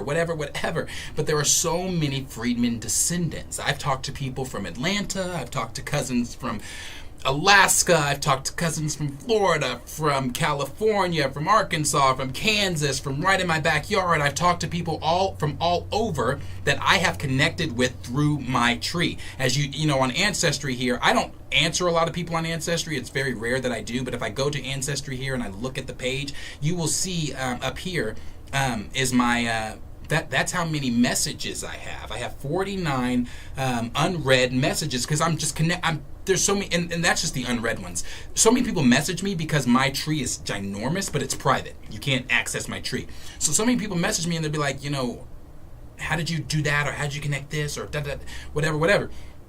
So I will talk to some people some of the time, or if they're really closely related to me, like if they're like a second cousin, or they derive from the Burrises or something, because my grandfather Adam was one of 9 kids, and of those 9 kids branch a whole bunch of different people. So like I've connected with several different cousins, and in connecting with that, I've seen the work that other people have done, and I've now here's the thing about me. Yeah, thank you, SB Flash. They didn't even mention that I coach that I'm an AU basketball coach. They didn't mention that either. Yeah, it was crazy. But here's the thing about me. When I'm doing research on something, if I don't want to do something, Darius is never going to do it. Like that's just point blank period. I've always been that way. I've never been a follower type of kid, or I've always been, I don't play well in sandboxes with others. I don't, because if you piss me off, I'm gonna piss in your sand. Like I don't play well in sandboxes with people, and I know I'm aware of that. I'm conscious of that. Like I get that. Like arguably, some people might say that's why some of my co-hosts aren't here anymore, because we're all still friends, but the sandbox thing, like I just don't play well in sandboxes with other people. Like I'm a respect type of person. You give me respect, I will promise you I'm going to give you respect every single time. I'm also a person that, to me, respect does not see age. And that might be different for some people. Respect doesn't see age. Respect doesn't see color. Respect doesn't see anything but respect. So if you want respect, I don't give a fuck if you're 10 or 110. You damn well better give it. I don't care who you are. I don't care where you come from. I don't care what your status is or anything like that. If you want respect from myself, you damn well better give it, because I'm gonna reciprocate whatever. You might hear people tell you, if you've ever met me in real life or whatever, you might hear people tell you, on one hand, Darius is one of the nicest people I've ever met in my life, and on the other hand, you might hear somebody say Darius is the biggest asshole I've ever met. And I'm gonna tell you this: believe them both, because Darius acts accordingly.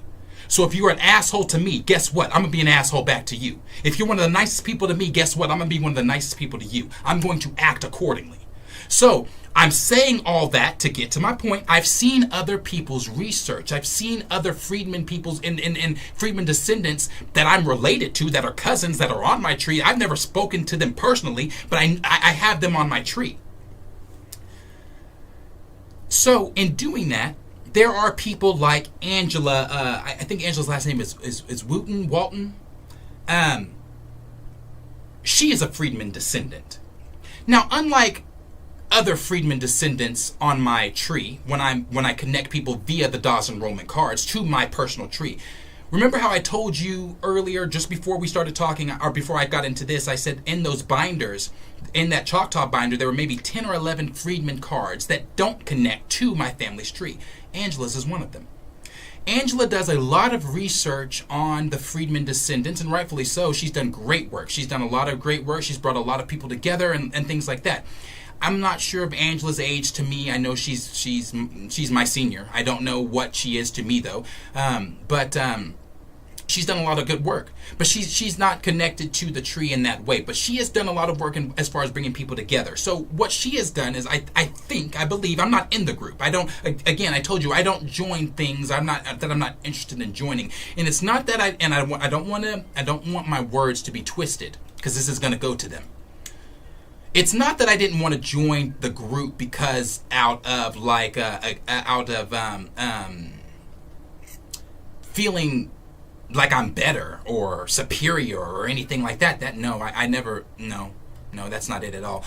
I just simply I didn't see the need to, I didn't really want to. At that time I was doing my own research and everything like that, and I was really proud of the research I was doing and things like that. But past that, why I did not join that group is because that group it's a Facebook group, it's a private group. If you're not in the group, you can't see it, but I have seen and heard people's stories that have been in that group and how they are treated, how they've been treated by certain individuals in that group, and how if you don't know your family's history, how you get berated, or you get some of the people coming at you might be facetious with some of their words and things like that.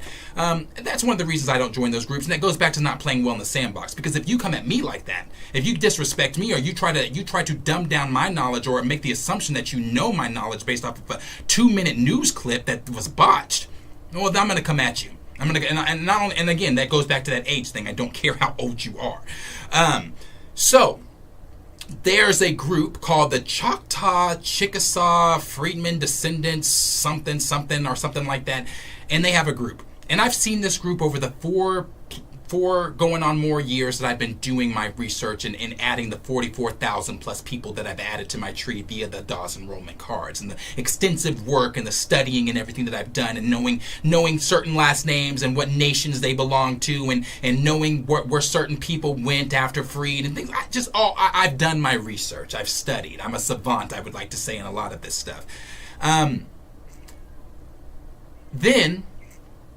So the group is private. Like I said, I'm not in it, but I have cousins that are in it. I have cousins and family that are, again, most of those people in there are related to me because they're on the tree, all right? Now, whether they know it, I don't know, but I know it. They're on the tree.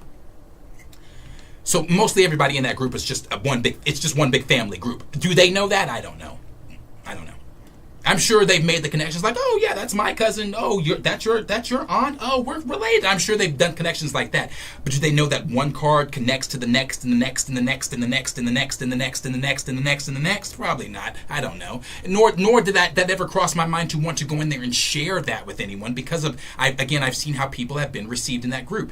So when the news did what they did, botched that whole story, made it seem like I didn't know what the fuck I was talking about, and made it seem like I learned fucking yesterday that my family was enslaved, and made it seem like all that shit that we just went over. Well, you guys know how a lot of the times we talk on this channel, when we talk about the Black Panther stuff and black empowerment and the black community standing strong together, and why some things aren't the way they should be because of the lack of cohesiveness within the black community. It's never been more prevalent than what I felt this week. And make no mistake, they did not hurt my feelings. It's very difficult to do that. It's very difficult to get to me to hurt my feelings. But for my feelings to be hurt, that takes a lot. You talking about me or saying things that you assume about me, it's that, again, is not true, makes you look like the motherfucking ass. And not only does it make you look like the ass, you not only like the ass, you look really fucking stupid, because you think that you're sitting here making this assumption that you know me based off a 2-minute clip that you watched. And I'm going to get to this in just a second, but about that cohesiveness within the black community. This is a black page, okay? That Choctaw, Chickasaw, Freedmen group is a black group. There are it's black folks in there. And I'm sure there might be some white folks, because there's white folks on the tree, but there's black folks in there. We are the descendants. You would think on a group like that is family. Everybody in that group is family. You would think, 1, being family, 2, being a part of the black community, and 3, wanting to build a safe environment, not just a safe environment, a place of healing, a place where you can come and learn about your family, a place where you can feel, welcome and feel like you're surrounded by family, surrounded by your the descendants of the same place you come from. You would think a place like that, being so heavily black and whatever, you would think you would want to welcome other black folks. You would think that you would want to invite and uplift and if you instead of discourage or putting people down, you would want to bring them in if they don't know. That wasn't what this was in this group. This group here, from what I've witnessed in the past and what I've witnessed now with my own situation, is no more than literally the equivalent of Lindsay Lohan's Mean Girls Club.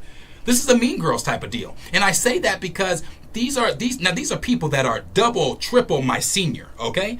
These are people that have been out of high school, been out of any of that shit since, I don't know, maybe the 40s, the 50s. These are older individuals that are acting like high school, and I'm going to read the comments here in just a second, that are acting like high school folks, that are acting as if they're still in high school and this is a Mean Girls gatekeeping type of thing. What I got from a lot of the conversation they were having was a lot of hatred. I got a lot of hate feedback. It was given hate. It was given I'm gatekeeping. It was given I didn't find it, so that then invalidates it. And so let me read here quickly.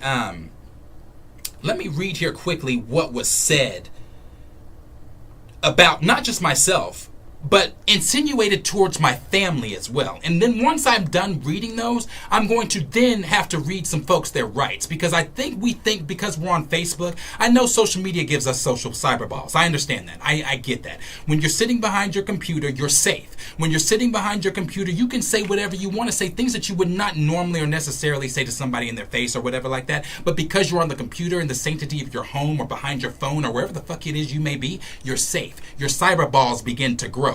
So you then to start to say things like, out of pocket or out of the side of your neck, like the shit that I'm about to read. So let me go ahead and read this really quick so you can hear some of the shit that was hurled toward myself and my family. And a cousin sent this to me. Shout out to my cousin. I will not say names, because I'm not in that group. Like I told you, I'm not in it. But this was what was posted. They posted the link here, okay? They posted the link of what was said from the news. And Terry Liggins, shout out Terry Liggins. And when I say shout out Terry Liggins, I do mean Terry. Let me get back to that. Hold on. I've been waiting to do this for about 3 days, so I want to make sure that I come correct in every motherfucking thing that I say. Terry posted on here, so what rock has he been under? And when that originally got sent to me, I thought to myself, maybe he's saying it as like, oh, what rock has he been under? Let's go find him and bring him into this. Not that I would have wanted to do any of that anyway, but bring him into this group because this we're all family and we're all after the same things. We're trying to, learn about our families and study and da-da-da. Let me go get this young brother and bring him in. But no, his what rock has he been under was facetious and mean girl like. It was very bullyish. It was very, again, gatekeeping and it was very also like because I didn't find it, that then again invalidates it. I've seen Terry's videos. Let me before I finish those comments, since Terry had so much to say about me, I now have so much to say about Terry. But Terry, you asked for this. You called me out by you putting my name in a group that is private, where you felt safe, you felt validated, you felt like the people in the group were going to rally behind you and poke fun at me too and my family and the things like that. Let me tell you something, nigga. The thing about that is you don't know me nor my family. You went based off of a 2-minute segment that was botched by News Channel 4. What you heard in that 2 minutes, I don't have to break down for you, but that wasn't the gist of our conversation. I know very much well where I come from. My family knows where the fuck we come from. And for you to make the insinuation that I don't know where I come from, for you to make the insinuation that my family doesn't know where we come from, it makes you this, it makes, and I'm trying to choose my words carefully, even though you didn't, so I really shouldn't be. I really should just be going at you. But my mother talked to me before this stream, and she told me to. So, You don't make it welcoming to want to join your little fucking group. And nor did I ever want to join your fucking group. I've seen the work that you've done on YouTube. I've seen the videos that you've posted, the little 5th grade PowerPoints that you've done. I've seen them. I've heard the muffled over audio with the fucked up microphones. I've seen everything that you've done, Terry. I'm not impressed. That's why we've never crossed paths. That's why we've never talked to one another. That's why you've asked what rock I've been under. I've been under a rock, nigga, because we haven't crossed paths, because I'm not impressed with the amount of work you've done. You're beneath me. Not only are you beneath me, your work is below me.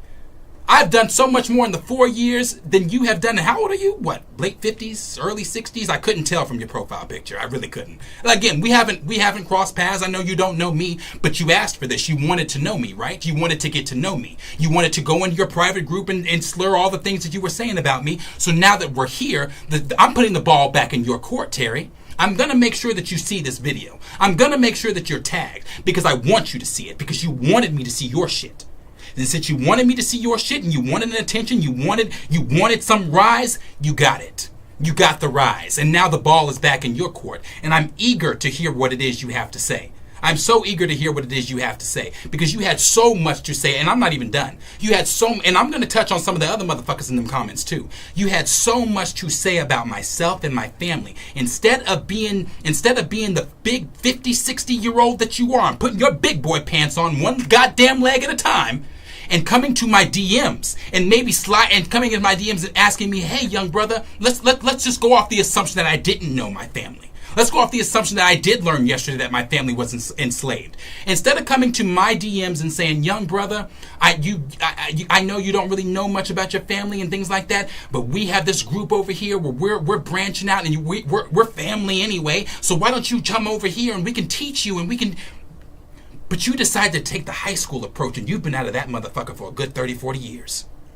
But you decided to take the high school approach. And the high school approach that you took with it was the mean girl approach, was the gatekeeping approach, was a very hating ass approach. But since you wanted to be the hater that you are, Terry, I'm going to let you be that hater, because I've seen you go at other people. But see, unlike them other motherfuckers that you've gone at, I'm not them. As I told you before, I act accordingly. And since you wanted this one, this is the one you got. I'm going to continue to read the rest of the shit that Terry had to say. But I did want to put that on blast. I want to put that on notice, that out of all the comments, yours stuck out the most, because you were the one that posted it behind your little private wall, thinking that it wasn't going to be seen. You weren't safe there, Terry, and you're not safe now. So we're going to finish this shit here. What else Terry had to say. So moving on from there, Angela comments and says we should reach out to him. And I want to make it clear, I'm not coming at Angela in this, because Angela didn't do anything disrespectful. I would actually say she was trying to diffuse a lot of it, more so, I feel like. She was wrong in some of the things she said too, but I'm not coming at Angela, because she wasn't coming for me. But Angela said we should reach out to him. As nice as that is, Angela, I don't want it. It's not. After this week and the people that you have surrounding you in that group, I can promise you, I don't want to be anywhere near that. I don't want to be around people that are negative. I don't want to be around people that like to bring family down. Believe it or not, I know you and I are not, Angela, because you're not connected to the tree. Terry and I are family. Terry and I are family. That is a cousin of mine.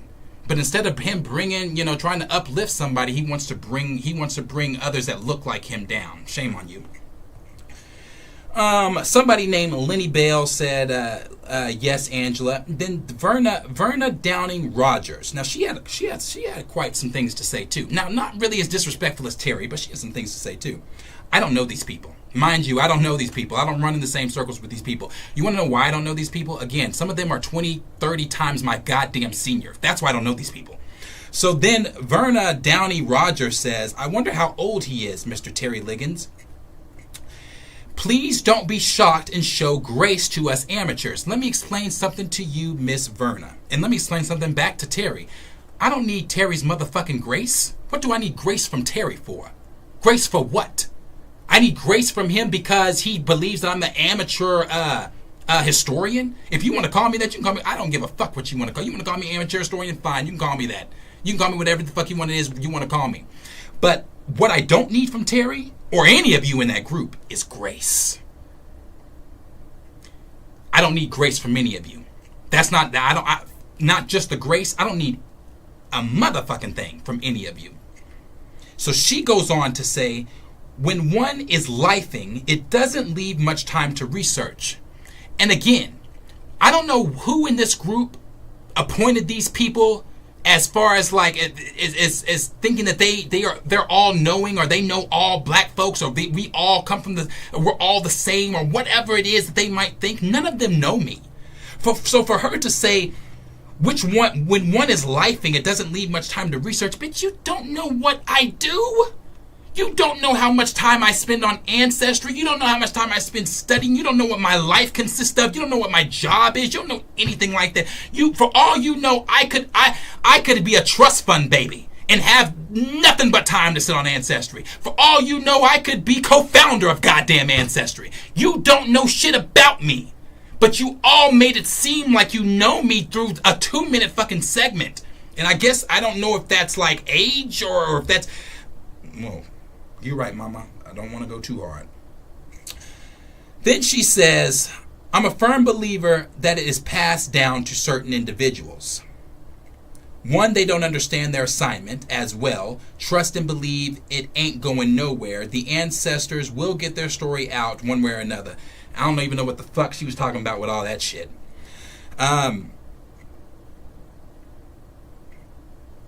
A cousin of mine commented and said, the main reason, another cousin of mine, but this is someone that's on my side. She said, a main reason I will never post anything about my 18-year experience in researching. Never wanted to be shunned. Truth be told, I have DNA matches with 95% of the members in this group. I may reach out to most via Ancestry 9 times out of 10. I have detailed records of all of my family on the tree, and I have over 8K DNA matches. The members of the Dawes roll, my great-grandparents were cousins, making me blood related to 95% of the people. Just FYI, I'll go back to being quiet. To where Verna replied to her, but we're not going to read that reply there. Let's go back up to what Terry said, because he said something else, but it's in a different screenshot sent to me.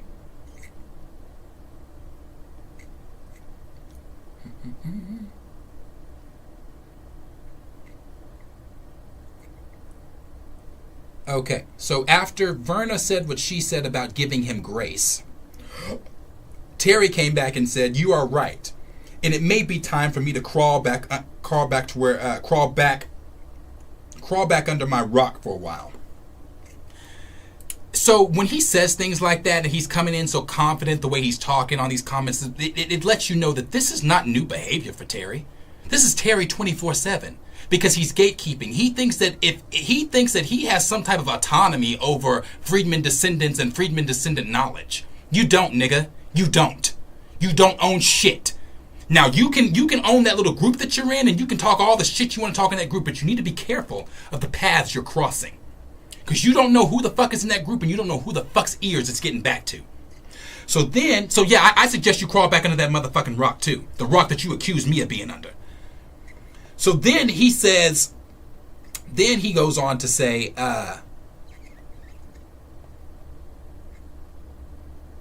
hold on, because some of these are out of order.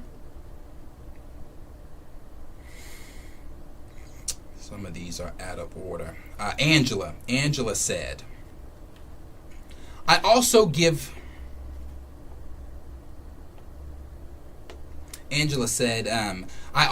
thought to those who are 1 or 2 generations away from being in Oklahoma. Several months ago, a radio personality born and raised in Kansas was surprised to learn on a local genealogy TV show that her ancestors were enslaved by Choctaws. She had never heard such a thing. Another woman, now enrolled Cherokee and related to people from Vienna, or however the fuck you say Vienna, or however you say that, was told by her mother, our folks were never slaves. We lived with the Cherokees. When the young woman went to research her ancestors, she was shocked when she found out her family Cherokees records and had a phone and had to phone her mother right away. Mama, we didn't just live with the Cherokees. We were slaves by the Cherokees. Da da da da. She goes on from there. To where Angela said again, we should reach out to him. don't want it, I would suggest don't do that. To where then Terry goes. Now, Terry has a lot to say, y'all. This goes to my point. What have you been doing for the past 30 plus years? Okay, hold on.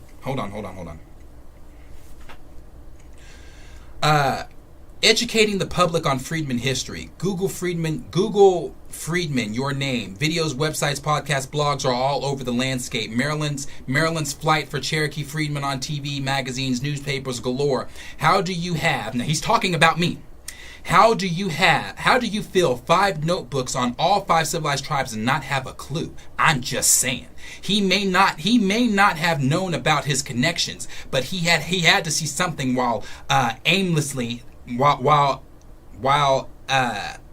amazing those notebooks. Amazing. Can you not spell either, Terry? Then he goes on to say, then again, maybe it's just me, not trying to be critical, but extremely puzzled. Not trying to be critical. You know, that's what a lot of people say when they are being critical. Like when somebody says, no disrespect. Well, here comes disrespect. Anytime somebody's trying to cover their ass with some shit like that, know that whatever they're saying they're not doing, that's exactly what the fuck they're doing. Then he goes on to say, we try to reach out daily to the point of exhaustion, and like the tree falling in the forest, no one hears. I guess it makes a good story though. So let me take this back to the top of what Terry said. This goes to my point. What have you been doing for the past 30 plus years? Well, Terry, unlike you, for the past 30 plus years, I'm only 30, sir. So prior to that, I was in my 20s. I was living life. I know that prior to that, you were what? 50 something, still in your 50s.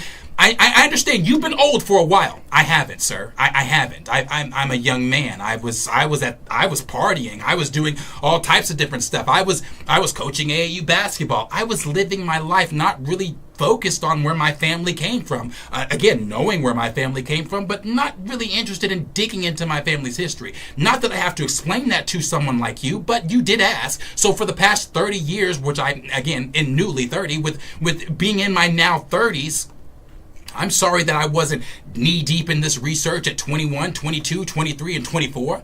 I was living my 20-year-old life. Again, I understand for you that was only early, maybe middle 50s, but for me it wasn't. It wasn't, sir. I was living my life. That's what I was doing at 30. Now, you went on to say, educating the public on Freedman history, blah, blah, blah, Google, YouTube, podcast. Sir, the things you see, I've seen. Again, I told you, I've seen your PowerPoint 5th grade put together videos. I've seen them. I'm not impressed. That's why we've never crossed paths, Terry, because I've never been impressed with the shit that you do. But yet you had to come on here and to make this huge spectacle as if you knew me. You took so many different personal jabs at me after a 2-minute video. That is so fucking foolish. Sir, I have a YouTube channel. That's what I'm currently on right now. I have a YouTube channel. And my viewers will always tell you, before I come on here and talk about and give my opinion on news, I study that shit. If there's a big story going on, if other YouTubers are jumping on that story, if there's not enough evidence for me to talk about that story or not enough is out, I don't talk about it. I stay hush. Why do I stay hush? Because I would hate to get on a platform, a public platform, and make myself look like an ass due to not knowing what the fuck I'm talking about. And that's exactly what you did on a public platform. You took this to a privated public platform and thought that no one was going to see the shit that you were saying about me and it was going to get back to me. But you took it to a public private platform and you decided to blast it to all 2,000 or however many people are in your fucking group, not knowing it was going to get back to me. But since you wanted to make it public, we're going to make it even more public. We're going to be as public as you want to fucking be about it. So, unlike you, I didn't look at a 2-minute segmented video and think, I know this person. This person's this person's that. That's not how that works, Terry. You should have done a little bit more research. You should have looked me up. Or maybe you should have done everything that you were just saying here. Google, podcasts, websites, TVs, newspapers. Nigga, you could have looked me up. You could have looked me up because I guarantee you, when it comes to that YouTube game, I'm a bit more popular than you are. So you could have found me. You could have found me, but you chose to take that shit to your privated Mean Girls gang and have fun with it. But you went on. You said more. Hold on. You go on to say, How do you fill 5 notebooks on all 5 civilized tribes and not have a clue? So, my nigga, I don't know if you were watching the video that you claimed to have watched. I didn't fill those binders with any of my research. What I filled those binders with were all the slaves from each nation in their Dawes enrollment card. That's how I'm connecting all the Dawes enrollment cards. Is it kind of clicking now, Terry? I know you're a bit older. It's hard for you to keep up, but is it clicking now? Are you understanding exactly where I'm coming from with this? Okay, you said more. Hold on. So you went on to say he may not have known about his connection, but he had to have seen something while you misspelled whatever the fuck that is, those notebooks. Terry, I barely touched those notebooks. I've been doing this for 4 years. In the first year I was doing it, those notebooks were my everything. But as I've gotten so much better than you at this, I've barely touched those notebooks. I don't really need those notebooks anymore. Now I will go to those notebooks if there's something I'm trying to find or I want to look up a specific card. I don't need those notebooks, sir. Everything I know about the nation is up here. It's from my extensive studies that I've done for 4 years, but you wouldn't know that because, again, instead of reaching to me personally, you decided to go be a mean girl in your little Freedman group on Facebook, of all things, Facebook. That your age is showing there, too. So then he goes on to say, then again, maybe it's just me, not trying to be critical, but extremely puzzled. I'm puzzled, too. I was extremely puzzled when you had my name, chewing on my name in your mouth. I was extremely puzzled because I was like, does he know me? Because I sure as fuck don't know him. But I was puzzled. I was just as puzzled as you are, brother. I'm puzzled now. But you saying that you weren't going to be critical, that's exactly what you were trying to do, is be critical. And then you ended it with, we try to reach out, keep you reaching out to yourself. And he said, I guess it makes for a good story. Is that what you thought I was trying to do, Terry, make a good story? Get on there and be the good old, give Oklahoma a good old great, what a state this is story? That wasn't the purpose of what I did, Terry. Not at all. That wasn't the purpose of why I let them people in my home. That wasn't the purpose of why I agreed to do that interview. And that wasn't the purpose of what, and what they said wasn't the purpose of what I was trying to get out. What I was trying to get out was that the cards all connect. I was trying to talk about a few other things from that, but you only took what you took away from that video. Then we have Angela, who replied to him and say, we always have to remind ourselves that new people come into the genealogy community every day. I have no idea how long this young man has been doing research, but my guess is that most likely not very long. No, 4 years is not that long. I know, again, 4 years is not that long. For me, again, being newly 30, you all, how long have y'all been doing it? 20, 30 years, maybe? I don't know. You definitely have the upper hand on me. You do. But when it comes to some of that studying, I've been studying this stuff, and it's not just like I pick it up here and there. I know what the fuck I'm talking about. I know what the fuck I'm talking about. We have to be sensitive to the fact and exhibit patience when it comes to those who are new. I'm not new, but again, I'm not coming at Angela because she was actually pretty, she wasn't coming at me, so I have no reason to go at her. And the last few bits of it here. Angela says, what occurs to me after watching the video several times is that, like many others born and raised in Oklahoma, has never been taught anything about the ties to the tribes and had black people, especially through slavery. I have. Again, that's y'all assuming my family didn't know what the fuck we were talking about. I understand the news made it look that way. My family knows where the fuck we're from. Then she goes on to say, as he said, he never knew there was slavery in Oklahoma. No, that was a cut. That was, see, I know that a lot of this editing stuff is new to y'all. I know, I get it, when you're cutting videos together, but there's a such thing called cutting and clipping. Okay? Cutting and clipping. When you cut something, then you can then take another part of that video and clip it onto where you cut. Understand? Are you following? All right? So, when that was cut, he cut off what I originally said. I did not sit on that fucking camera and say I did not know slaves were in Oklahoma. Why would I invite them into my home after all the research I've done, get on the local news and say I didn't know slaves were in Oklahoma? Baby girl, that was a cut and clipped clip, all right? Then she goes on to say, as he said, he never knew, blah, blah, blah. He's a young man and appears eager to learn. Appears eager to learn. Is that what I look like? I guess so. He's not alone in what he does, not know And he's not alone in what he does not know about this history. It is critical that we do what we can to educate the population about the history. I agree with her on that. It is critical. It is critical. You don't need to educate me. I'm educated on it. But there are others out there that have never even heard the word Freedman. Verna entered back into the chat. Verna said, now I'm going to have to push back on that.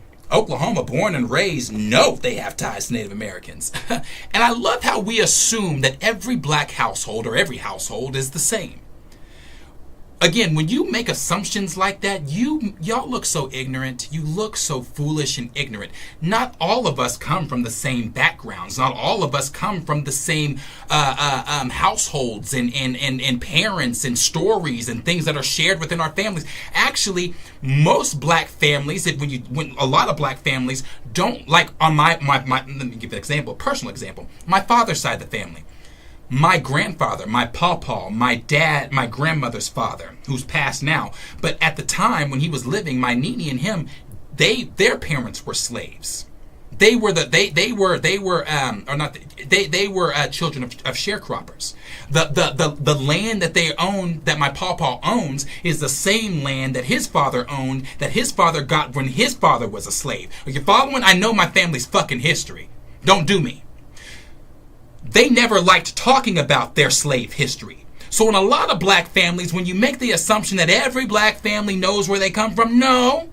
Because not every black family likes to talk about the traumas that they come from. Not every black family likes to talk about the slavery from the past. They like to look forward. And I know my grandfather was one of those. My grandfather was looking forward, never behind. He did not want to discuss his slave past or his parents' slave past. So when you make the assumption that every black family knows where they come from, you make yourself look like an ass Verna.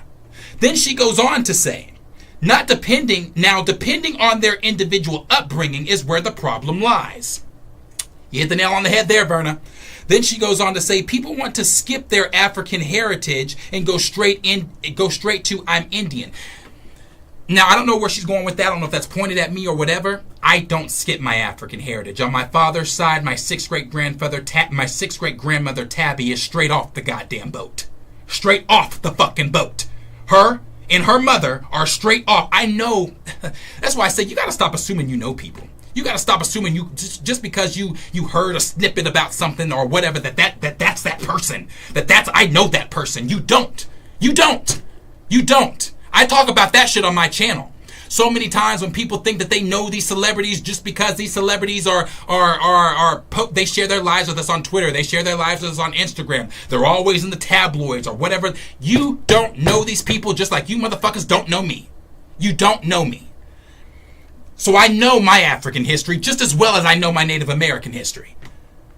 Then she goes on to say, so it's not that they have never been taught. It's more about what they choose to grab and hold on to. I go back to my original question. How old is he? Old enough. Just know that. Younger than you. Then she goes on to say, I've been teaching my babies, nieces, nephews, cousins, etc. since they came out of the womb. And they still ask me questions that made me go, okay. However, I keep teaching and keep reminding them every chance I get. I believe as genealogists, researchers, and good neighbors. Y'all are good neighbors? Is that what you consider yourself in this group? You consider yourself a good neighbor, Verna? Do you consider the bullying and hatred that y'all are showing in that group to be a good neighbor? Like a good neighbor, I wouldn't want y'all to be there. At all. At all. Then she goes on to say, we need to say, okay, here is a teaching moment and help them learn about their history. Baby girl, as I've said, so I don't need any of y'all's help learning about my history. And personally, even if I didn't know my history, let's again hypothetically speak and say I didn't know my history. After being the way that y'all have treated me in this group and treated others, y'all are the last people, even if you were the last people, I wouldn't come to y'all for help. At all. And that's really sad that you have this entire group dedicated to Descendants and making a way and finding a way and learning where you come from, but no one wants to come to y'all. That's really telling. Angela said something pretty long that I'm not going to read. Talking about how in the textbooks it doesn't this, Verna came back and said, this young man looks to be the age of my children, grandchildren, who also grew up in OKC under Miss Claire Looper. Again, assumptions, Verna. I grew up in Norman. I didn't have the privilege of growing up under Claire Looper. I didn't have that privilege like a lot of the other blacks did in Oklahoma. I didn't grow up under Claire. I was in Norman. The closest thing I had to a Claire was my black teacher, Vanessa Moore. Vanessa Moore was the only black teacher I had at Norman North. She was the only black teacher at Norman North. She ran the African American Club program. I was a part of that club. And due to Vanessa Moore's hard work, I learned a lot, but I still didn't learn this. So just because you're making the assumption, again, because I'm black, I should know Clara Looper, or I should know this stuff, or have been studying this stuff. I grew up in Norman. Two completely different places. Again, stop assuming you know people. That's that ass and making yourself. Then she goes back into saying, we know the textbooks didn't talk about us. Trust and believe his big mama did. Anyway, so somebody comes on and says, this is 100% true. In high school, I had an Oklahoma history class exclusively dedicated to covering the history of the 5 civilized tribes. Yes, you did in the city. Let me explain something to y'all. Oklahoma is very different. Okay? There are places that are predominantly black, like anywhere you go. There are going to be places that are predominantly white. Where I grew up, it is predominantly white. There are not any... We didn't have that here in Norman. I had 2 black teachers. I had my 3rd grade teacher, who's not from here, she moved here, and Miss Moore in high school. 2 black teachers. All of my other teachers were white. So of course I'm not going to learn the stuff that you all think that I should have learned in school that was not taught to me at Norman fucking North. Then she goes on to say, or actually, that this lady said, well, she was just talking about a class she loved, blah, blah, blah. But this is one of the last ones I'm going to end it on. It's one of the last ones I'm going to end it on. Somebody came in and said, I can relate. I had no idea about our Choctaw tie until I started researching my mother's ancestry. This is, again, why you shouldn't assume that everybody's the same. My own mother had no idea. It's because my grandmother moved away from Oklahoma and started a whole new life in California and never spoke of Oklahoma again. Remember how earlier I was saying how some black families, like, they don't talk about the traumas and think maybe her grandmother had some trauma here, some slave trauma. I don't know, but again, stop assuming. Then she said, moved away from Oklahoma and never talked about Oklahoma again.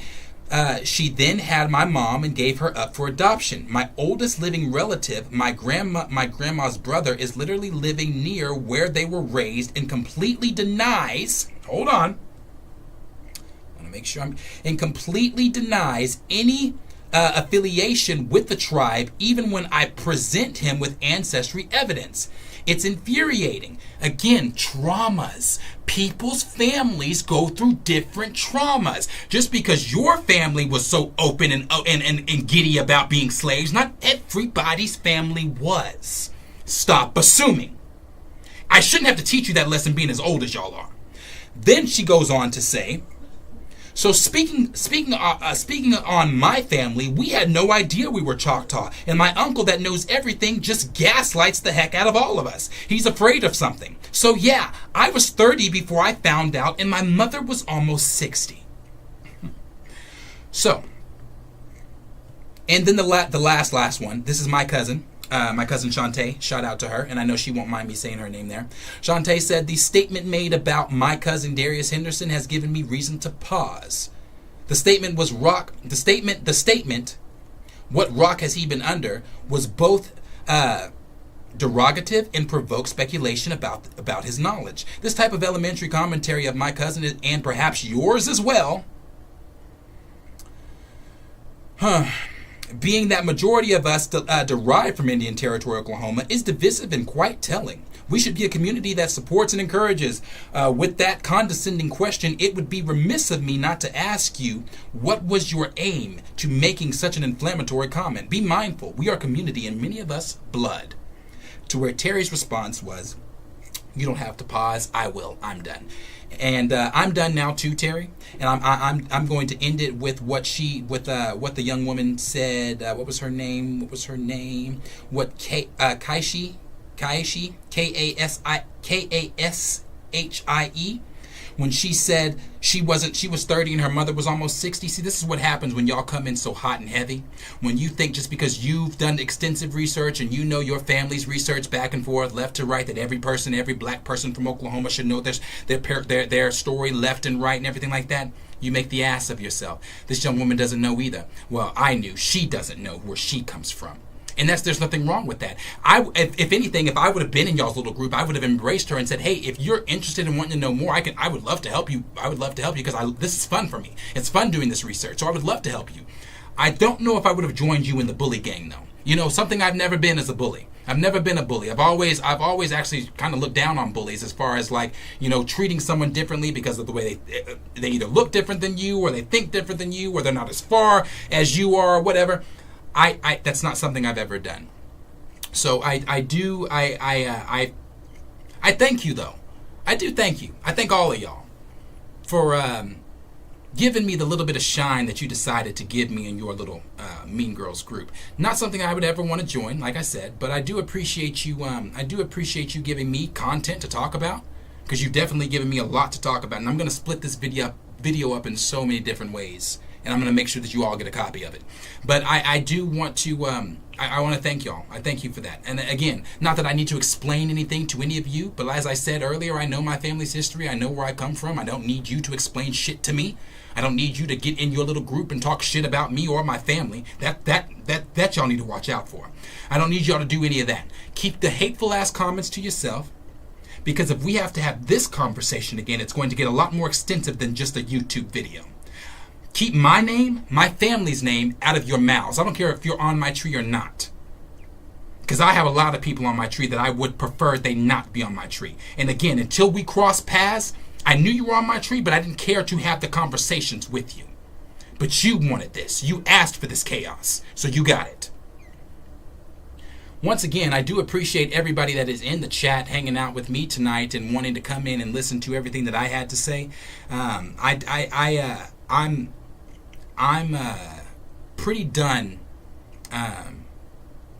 with the disrespect toward my family. I'm pretty done with the disrespect toward myself, you know, going based off of, I think again, when we have conversations even on this channel about black folks being cohesive and being that one unit, it's problems like these that prevent that. It's people, it's black folks like these that prevent that. It's black groups that gatekeep and think that they're superior than others that prevent that. And that's within the black community. That's something that within the black community we have to fix.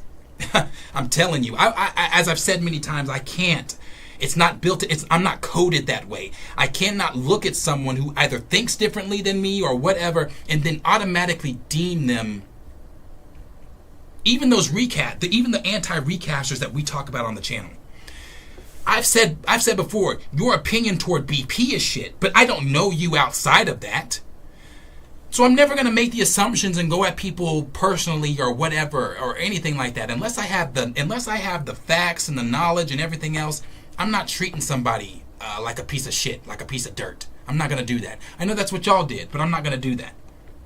So like I said, I do have people that actually watch me on YouTube, Terry, so I do appreciate every single one of you being here tonight.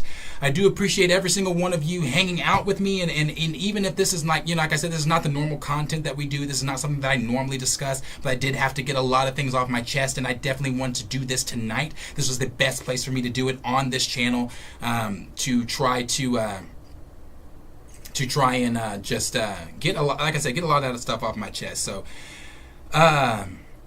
oh, no, JD, I'm good, bro. It is not causing me stress at all. I am good, brother. It has just been on my mind to want to reply to this. I've been wanting to reply to this for the past 3 days, and I thought to myself, no better place in this platform, because it's public, and he wanted to do it public. So hey, let's. Anyway, checkmate, Yahtzee, Uno, balls in your court now. So. Again, thank you guys. It has been a long 2 hours. I've been talking. Thank you for hanging out. Like I said, I just wanted to break a lot of that. Oh, God, I did want to do that, too. Fuck. I don't know if I can. I did want to do that. I wanted to... Nah. man. Okay, I wanted to, but I'm not going to be able to. I wanted to actually work one of the cards live for you guys, so you could see what it takes to. But that's going to take some work, and yeah. Okay, I'll show you what I'll do this though. I'll do this because this is not actually working a card. So just to give a little bit more background on what exactly, you know, how widespread this is and how I can honestly connect to anyone if they're from Oklahoma, almost anyone if they're from Oklahoma. I haven't been, as I told Terry, I haven't been going in the notebooks as of lately. I haven't touched those notebooks in a while. What I've been doing is I've been going through different yearbooks from Oklahoma. I'm in Langston right now. I'm going through Langston University. Langston University is one of the historically black colleges in Oklahoma. One of the first black colleges. Langston, I've been going through their yearbook from 1941. And I promise you, let me pull this up so you guys can actually see it. How can I put this? I can get in a yearbook and go row for row and connect people. I mean, that's how, hold on, I'll prove it to you. Hope you're still watching, Terry, so you can see this. Let me show you how I can connect this here. And this is the last thing I'm going to show. But I do want to show you this really quick. Digital Commons. Okay, hold on.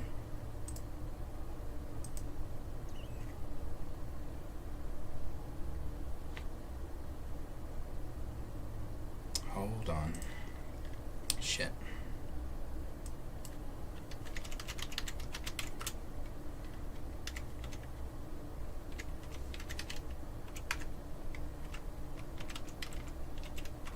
Digital Commons at Langston University.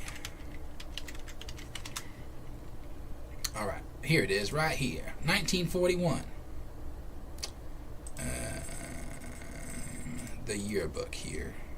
So it's active by year. Let's go to 1941.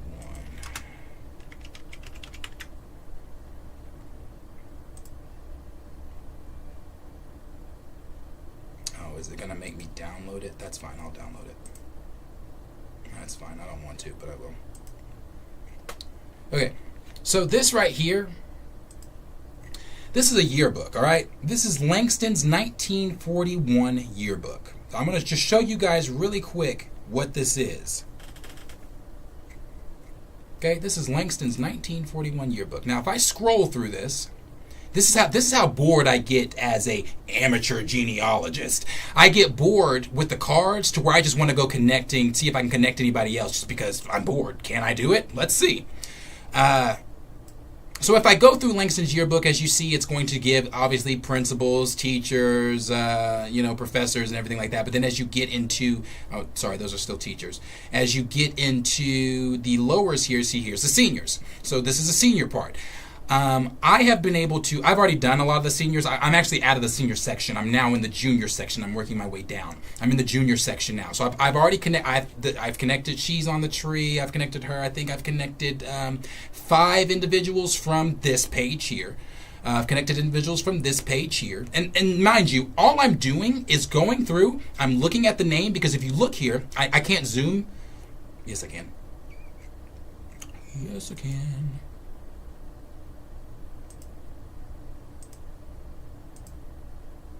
Okay. So if I zoom, and she's on the tree here, so let's just look at her right here. This right here where the mouse is, right here.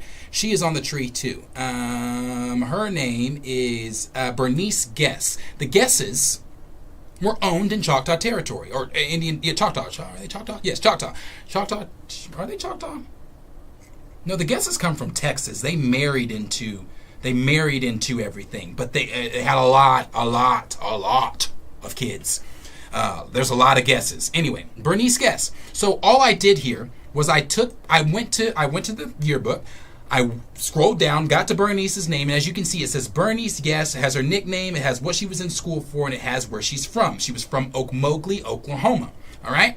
So knowing that, all I then did was took Bernice's name, and I use my phone for Ancestry. Again, I don't use the computer for it, so it's a little different how I get on here. But all I did was I took Bernice's name, and I can go up here and find her for you. Took Bernice's name, put it in on Ancestry. I put it in the search bar on Ancestry. Now this is not the this search bar is just searching my tree. I put it on the search bar on Ancestry. I put it and then I put in her where she was from, Mowgli, Oklahoma. And then, of course, if you put that information in, depending on how old they are, and since she was born in 1918, it's going to pull those records up, all right? Her being born in 1918, it pulled up census records that she had with her parents, which then allowed me to know who her parents were and her siblings. After it showed me that census record, typically it'll start giving you, like, if you've ever been on Ancestry, if you put someone's mother down or father, or if you just put someone down, Ancestry will, because records, they have all the records on Ancestry, it'll automatically fill who the next, it'll say, like, it'll give you a hint, like, could this possibly be Bernice's mom and dad? And if you know that's her mom and dad, you just click yes, and it'll automatically fill that in. So, as I did Bernice, it gave me a census record, which then gave me her parents and her siblings. After putting them in, Ancestry then filled in who her grandparents were. After I found out that that was her grandparents, it gave me their Dawes enrollment card. Ooh. After that, I was able to then connect Bernice to the tree and myself. Now, Bernice connected to me is not just connected to me. Bernice, I believe, is a second cousin. Yes, she's a first cousin 2 times removed. All right? That's how close someone that I just found in the Langston University yearbook is close to me. I don't know this woman. I don't know this woman's family. I don't know where they come from. I just connected her from the Langston yearbook. That's how extensive this is. That's how I can... So, yeah, that's how extensive this is, bro.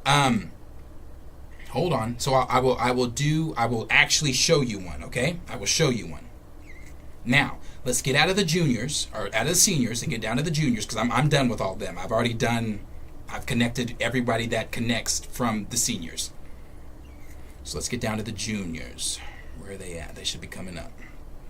Right here. All right. I just started the juniors. Like today. So I think I'm only... I finished this page. I am here. This is the row I'm on. So here's what we're going to do. Let's zoom in really quick. We're going to zoom here. I'm going to scroll down. Scroll down. Oh shit, that went too far. Oh, that shit went real far. Damn, that should take me to the freshman. Okay. All right, back here. So I want to zoom in a little bit though. Can I go 100? Okay, let's go 200. All right. We're gonna take Inez, because that's the row I was on. I stopped this earlier because I stopped this earlier because I was like, I want to make sure, I want to see if I can do this live with everybody so that they can see where I'm at. All right, so we're going to take Inez here. There's 3 people in this row. You see there's Elmer T. McConnell, there's A.W. Barnett, and there's Inez Sancho. Now I can tell you just because I know this history, and I know where certain last names, who they belong to, what nations, I can tell you right now, her being from Awoka, her last name being Sancho, her family's going to be from the Creek Nation. Now, mind you, I haven't touched their card. I don't know who this woman is. I haven't done this yet. I'm only going off of the knowledge I know. Her last name is Sancho. She's from Wawoka, so she's likely from the Creek Nation, all right? And because of her last name. Barnett, he's from Muskogee, or Barrett. He's from Muskogee. His last name is Barrett. So he's likely, if he's the Barretts I think he is, because there's a lot of them, he is also going to either be from the Cherokee Nation or the Creek Nation. Now, but what we're going to do is work on Miss Inez. So, watch this. We're going to go here. We're going to go... Now, let me figure out how to do this on here. We're going to go home. I think if I go to search... Hold on. Where is search on here? Is it more? Not tree overview. That's zoom in, zoom out. Oh, okay. I guess you have to do it here. Okay, all records. So we'll go search all records. We're going to go here. So what we're going to do, we're going to take Miss Inez's name. We're going to go back to here really quick. Let me take that one off. Go back. Inez, I-N-E-Z. All right, so we'll go in. I-N-E-Z. Hold on.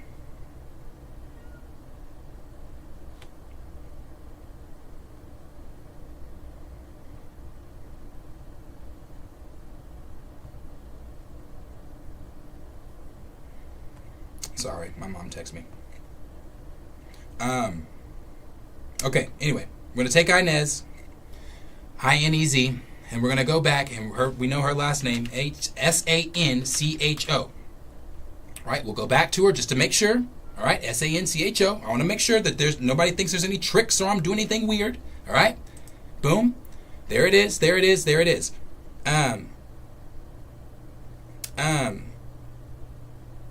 Let me see. Sorry, my mom. Okay. So then we go, I don't know her birth year, because it obviously the whatever doesn't do that. But because she's a junior in 1941, a junior in college, she's likely probably born 1920 something, 1930 something. Right. So then you go, you see she's from Wewoka. So you go back here and you put Wewoka, Oklahoma. And it's going to pull that. Then you click that. Then we're going to go search. All right. Now, once we've searched it, it's going to pull up different records over here, okay? Now, the first record I see over here is a 1940 census record. That's the first record that pops up, and it's got Inez's name on it. But it's got Inez Sancho, but it's also got under it Inez Willis. So she likely is married by this time, all right? So we're going to look at the record.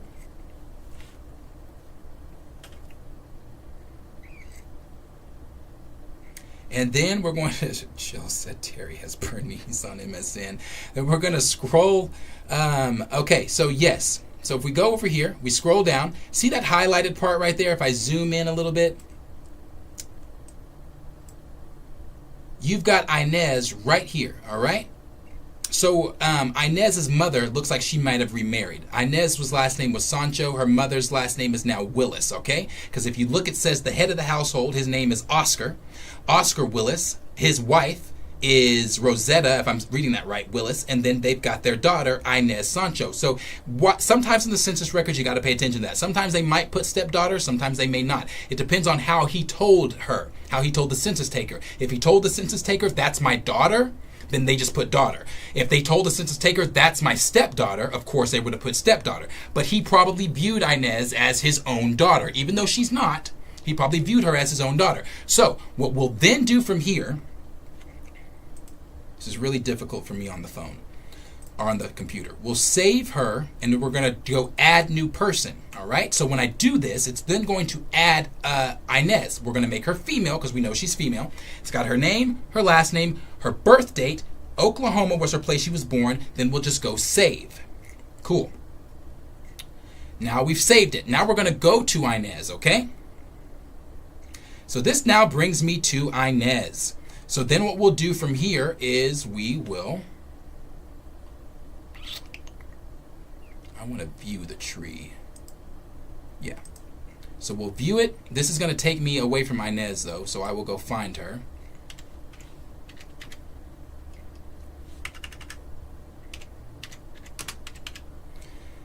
Anyway, we go to Inez here, and as you can see, if we go, I don't know why I didn't give her parents, but it's this phone shit. This is so different. I don't know how the fuck you do this. Hold on. Let me put her parents in on my phone, because that shit is weird. Okay, so if I go to Inez Sancho, there she is. Okay, and on that census record, it's got both her parents. So you've got a so we know Rosetta is her mom. So let's go ahead and put Rosetta on there. Let's add mother. So if I add her mom and I go ROSSETTA, go over, go Willis. She's female. Her place of birth, she was born in Oklahoma as well. So we'll just put Indian Territory, Oklahoma. And then her birth date,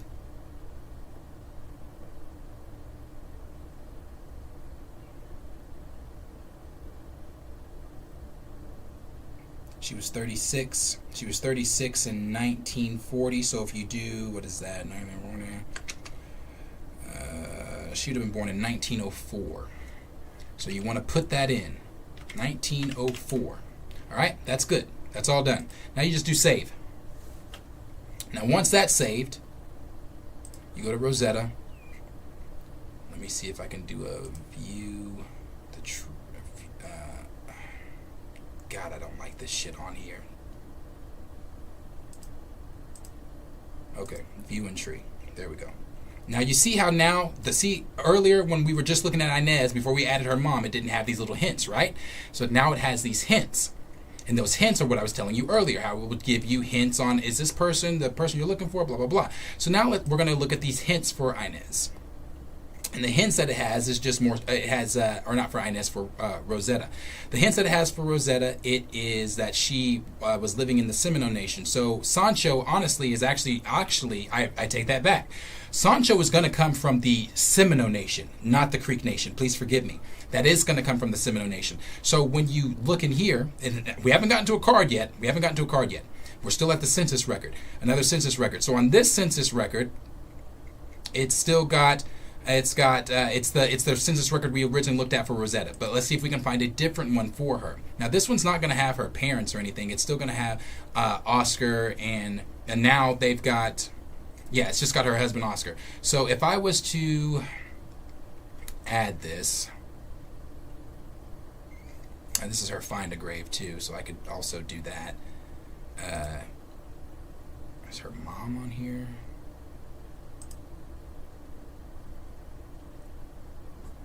This is so hard on this damn computer. Okay. So if I go, fuck. Hold on. Let me see on the phone real quick. If I go, yeah, cause see, it's giving me the pop-ups here. It's giving me the pop-ups. Yes. Okay. Here we go. Now let me show you. Let me show you how much this sits. How much this shit makes sense, bro. This is wild. It's always wild to me. Okay. So if I do boom, boom, boom, boom. Who is her folks? That works. Okay. But if I do that, hold on. I'm sorry. Stay with me. Sango, there she goes right there, granddaughter, boom. Okay, so if I go here, sorry, I'm just so much better on my phone at this shit than on this fucking computer. So if I go here, what I just did on my phone, I'll show you guys what I just did. So what I just did is I just went to her, and you see the census record here. It shows me that she was living or staying, I don't know, at the time of the census, she was with her grandmother. So since the thing is, the Ancestry's not giving me any hints on who her dad was.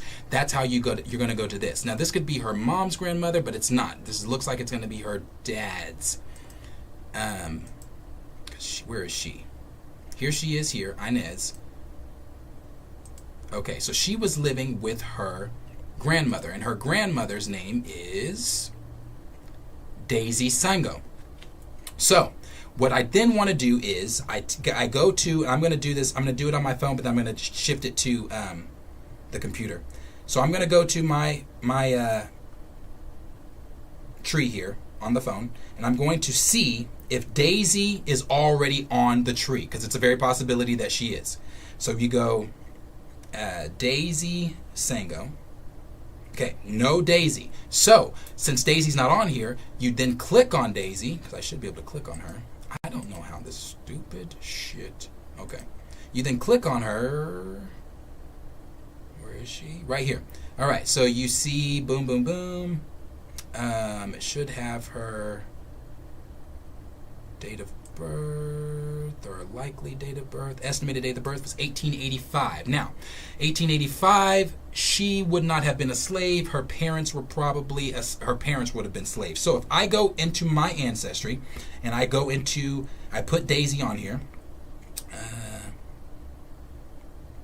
I'm sorry.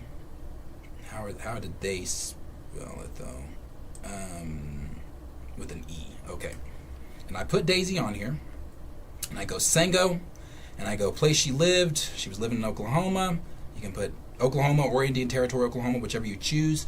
And then you put her date of birth, 1885. You press search. It's going to give me Daisy. I've already got her on. I'm pulling this now. So if I put Daisy on here, there she is. Boom, boom, boom.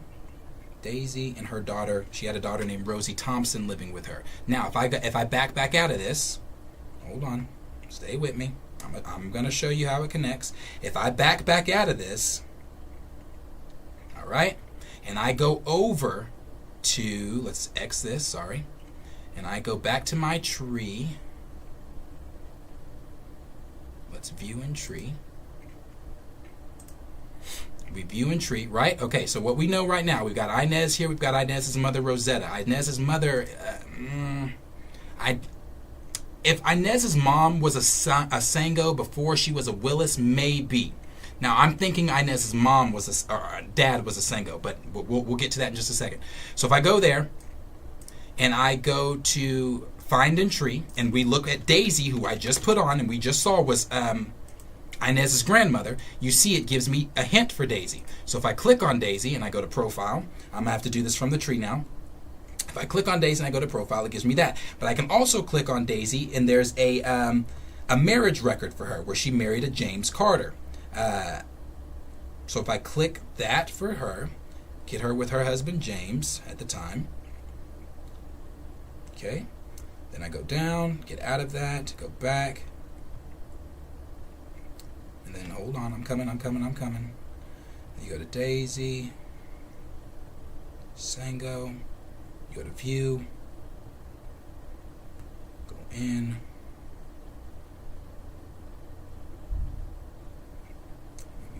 Let me see, I need to find that Dawes card, hold on. I need that Dawes card. Because she's got one, I'm just going to get to it, hold on. Once I pull that up on here, I will pull it up so you guys can see it.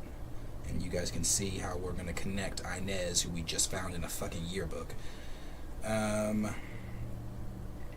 go back here. Okay. And if I go here, hold on, I'm sorry guys. I know you guys can't see what I'm doing.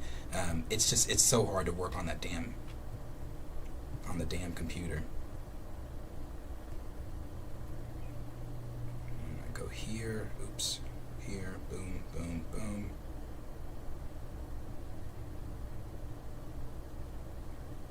And then I think it's here, yeah, okay. I know y'all can't see it, I do apologize. Please stay with me, I'm about to show you. I'm about to make it all make sense. Okay, Daisy, go, boom.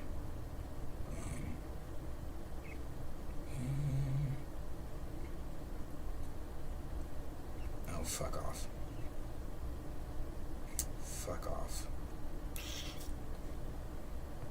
Sometimes it takes, you have to, that's why I said when you're studying these cards, you're doing this shit, it can take time. Take extensive research because you don't want to put the wrong thing down. You don't want to say, okay, this person, hi, that's her. I'm almost positive this is her. Hold on. It's tough though because you don't want to put the wrong thing down, and I don't know until I get to the card. So I'm kind of going here off of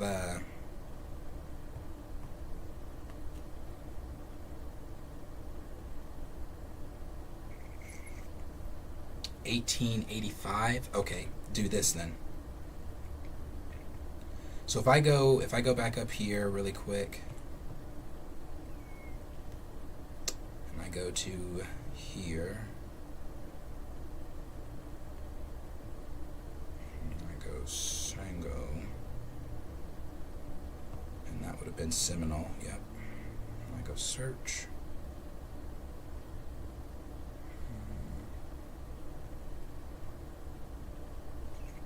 Okay, let's do it this way then.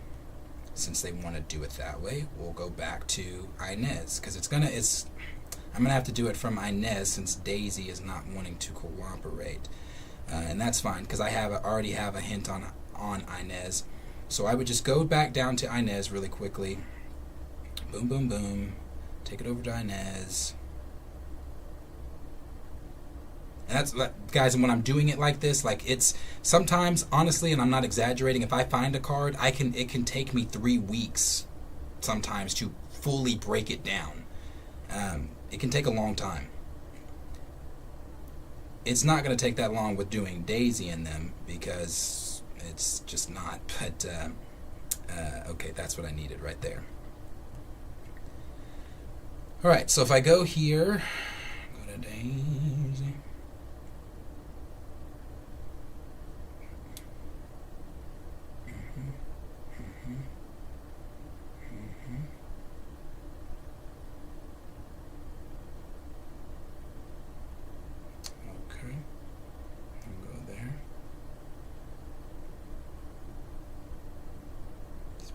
Me now.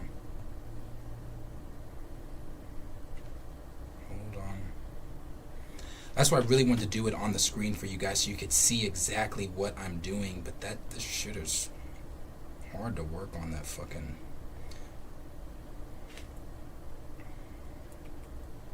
Okay, let's do that. Boom, boom, boom.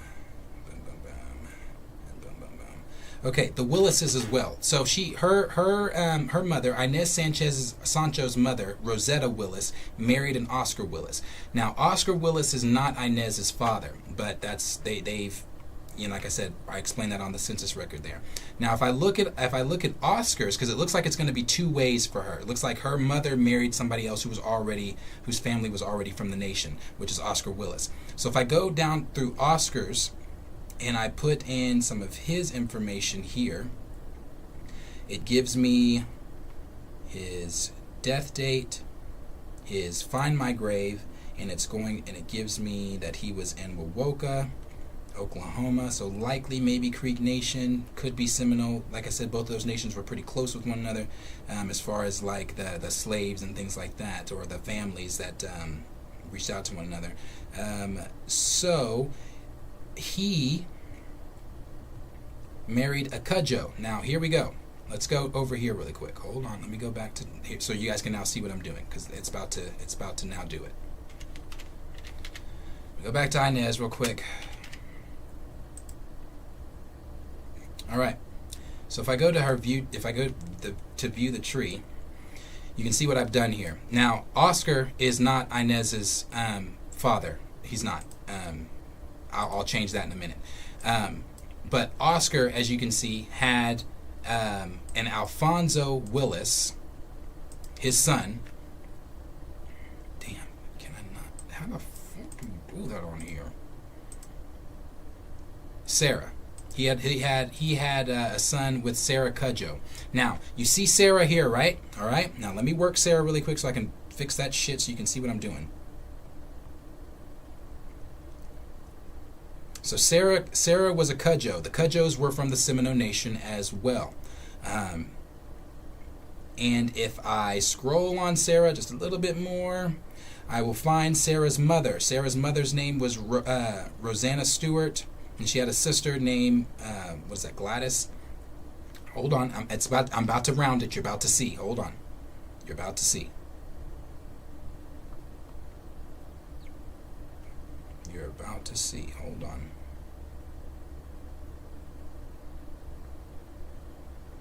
Okay. That's her mom. Boom, boom. Okay, now let me go back to the view tree so you can see what I'm doing. Okay. We just added Sarah's mom, Rosanna.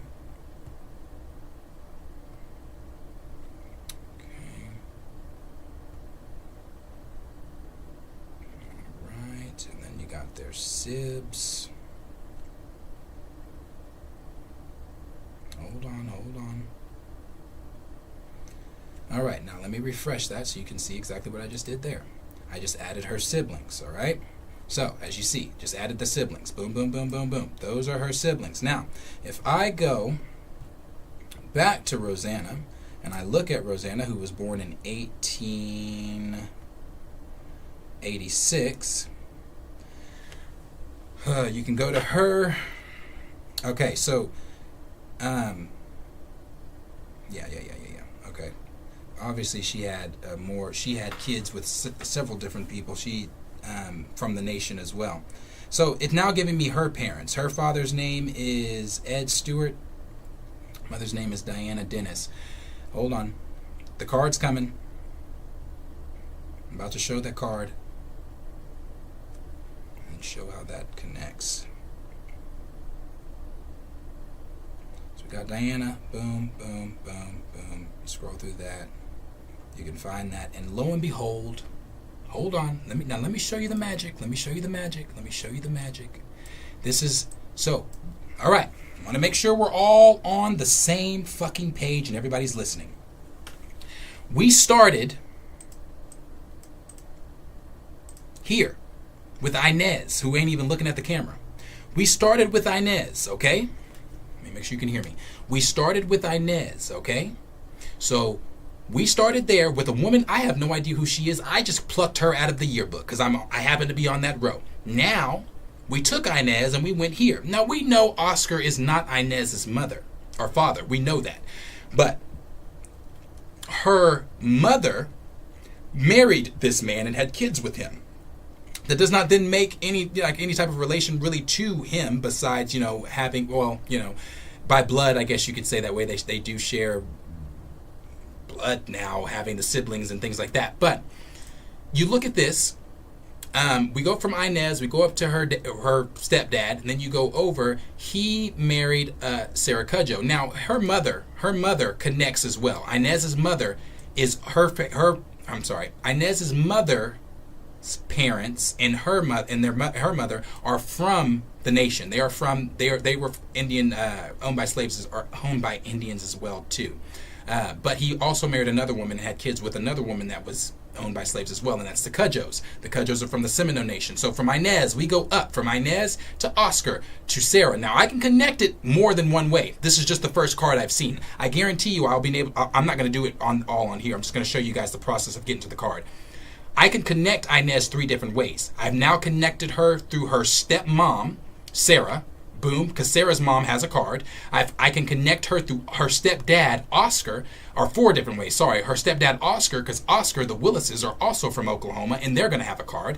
I'm going to be able to connect her from her biological mother, because her mother is also from the nation and has a card. And I'm also going to be able to connect her from her biological father, because he's a Sango, and he's from the Seminole Nation. I have not found who he is yet, but I know he's on here. Now, through her stepmother, you go up. You click after all we've just done, finding a random person on the tree or in a yearbook. You go up, you go to the hints, and lo and behold, what the fuck did I just pull up? A Dawes enrollment card. Now with that card, as you all learned earlier, I'm going to be able to study that card, and there's not much to study. All it says is for child of number 3, go see Freedman card, blah blah blah. For children of number 4, go see blah blah blah. Children of number 3, go see blah blah blah. And then if you go up here, you just see their names. You got Diana Dennis. You got Reynolds Stewart. You got, what is her name? Louisiana. You got Louisiana Stewart. You got Rachel Jackson. You've got Garfield Den. You've got Primus Den. And you've got Dick Den. And every single one of them, except for Rachel, are her children. Now, she had, which means, since they have different last names, she probably had children with different men. And as you can see here, she did. She had the bottom 3 children with a Joe Dean, and she had her top 2 children with an Ed Stewart. All right? Now, if you look at that, now let me see. Maybe Diana's already on my card or on the tree. I don't know. I never know what cards. Sometimes I know if I've worked a card and I can be like, oh yeah, they're already on the tree. But a lot of the time, since there's so many people on the tree, I don't know. Diana Dennis. Diana. And if she's not, maybe her parents already are. Diana Dennis. So she's already on the tree. Now let me show you this. Let me show you what I'm about to do. bro. That's what I'm saying. If the news would have done my shit right, it would have made sense. Let me show y'all this. She's already on the tree. So if I go back to her, sorry. If I go back to her, go back again. Let's view in tree real quick. So as you see, this is Diana Dennis here, already on the tree. And if I go Diana Dennis in the search bar, you see I have 2 Diana Dennises in my search bar. That's because she was already on the tree. If I click her name, that means I've already done her. And as you see, the same names I was just saying, you see those names here. There's Diana, there's her husband Joe, Diana and Joe. There's their kids that I've already put on the tree. Boom, boom, boom, boom, boom, boom, boom, boom, boom, boom. There it is. So all I have to do at this point to connect, to make Inez connect to my tree, to prove that I can do anyone, I just simply go to Diana. I go to profile. I go to I go to tools. I go to merge with duplicate. You see there's one Diana there, there's one Diana there. One has a date, the other one is the one we just put on the tree. So, now how do you do this on here? We'll go with source 1. I don't know how you, okay, I don't know how you merge on here. So what I'm gonna do is I'm just gonna go back really quick. I'm gonna go view tree.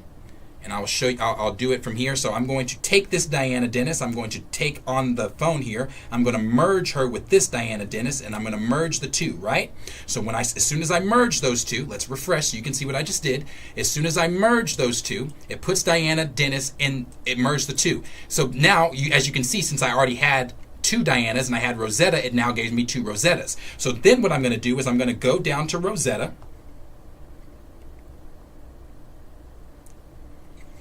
Or Rosanna, and I'm going to merge Rosanna with the other Rosanna, okay? Making sure that I don't have 2 duplicates. Now, you want to refresh again so you can see what I'm doing. As you see, there's only one Rosanna there now. If I go down to Rosanna, I'm going to go to Sarah Cudjoe. Okay, there's that same Sarah that we were just discussing. As you see, I already had Sarah on my tree, and I already had Oscar on my tree. I did not know that. Now I need to merge those 2. See how extensive this is? Are y'all paying attention? Is this making sense what I'm doing? Hold on. Then we're going to go down. We're going to go down to Sarah Cudjoe, and we're going to merge that Sarah Cudjoe. That's going to disappear in just a minute. I'm going to refresh it so you can see it. I'm going to merge Sarah Cudjoe with the other Sarah Cudjoe. All right? Let me go ahead and do Oscar 2 so there's not 2 Oscars. Let me merge the 2 Oscars. Oscar Willis and Oscar Willis. Already on the tree. So then what you want to do is refresh. You refresh. It takes away the 2. If I go down then, who the fuck is that? Inez Sancho. From the Langston yearbook that we just looked at. Now, if I want to see Oscar's people, I can click on his people, his dad, or no, it's not his dad, his mom, it didn't give me his dad and mom. But I can click on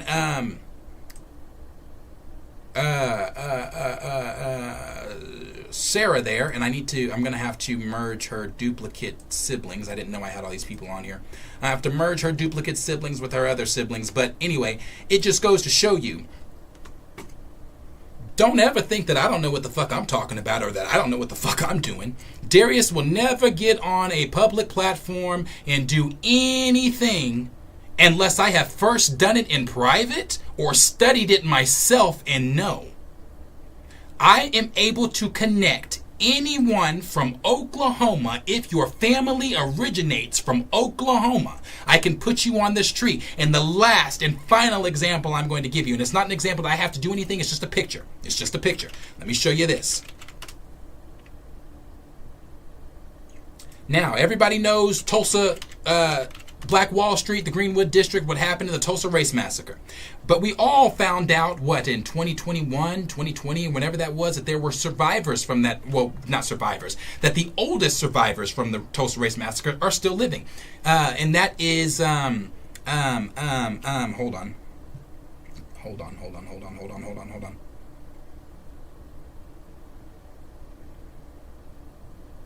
Hold on.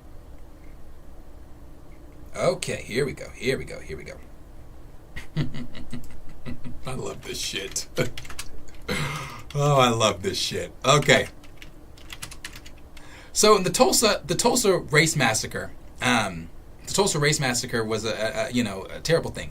Obviously, these were some of the survivors, and she is still living. His sister Viola Fletcher is still living. Hughes Ellis Vans, I want to say he passed away last year. So as you see there, he passed away last year. I believe Viola. Hold on, because she's still living. Viola is how old is she? She is not deceased. She is living.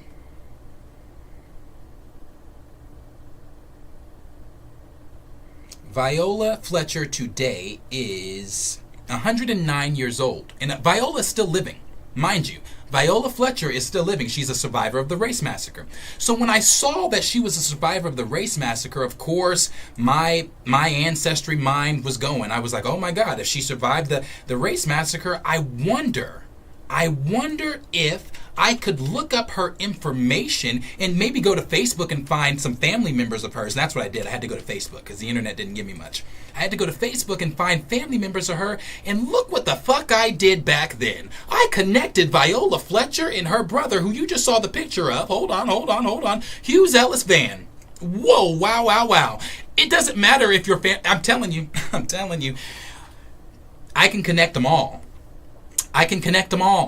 If your family is truly from here, I can put you on this tree. So it doesn't matter who, it doesn't matter where, I can do it. So that's why I was so upset with the news's portrayal of what I've been doing. That's why I was so upset when people that I thought were on my side, that are supposed to be family of mine, were throwing dirt on my name and throwing jabs at me in a group. That's why I got so upset, because it's like, you don't know the extensive work that I've done. You don't know what I've done to get to this point. I'm bored with Ancestry. You aren't. I'm so bored I have to go and dive into yearbooks to add people. Bro, I'll just be sitting at work because I work from home. I'll be sitting at work and I'll be like, I guess I'll get on Ancestry. Let me go find a yearbook and see if I can connect somebody.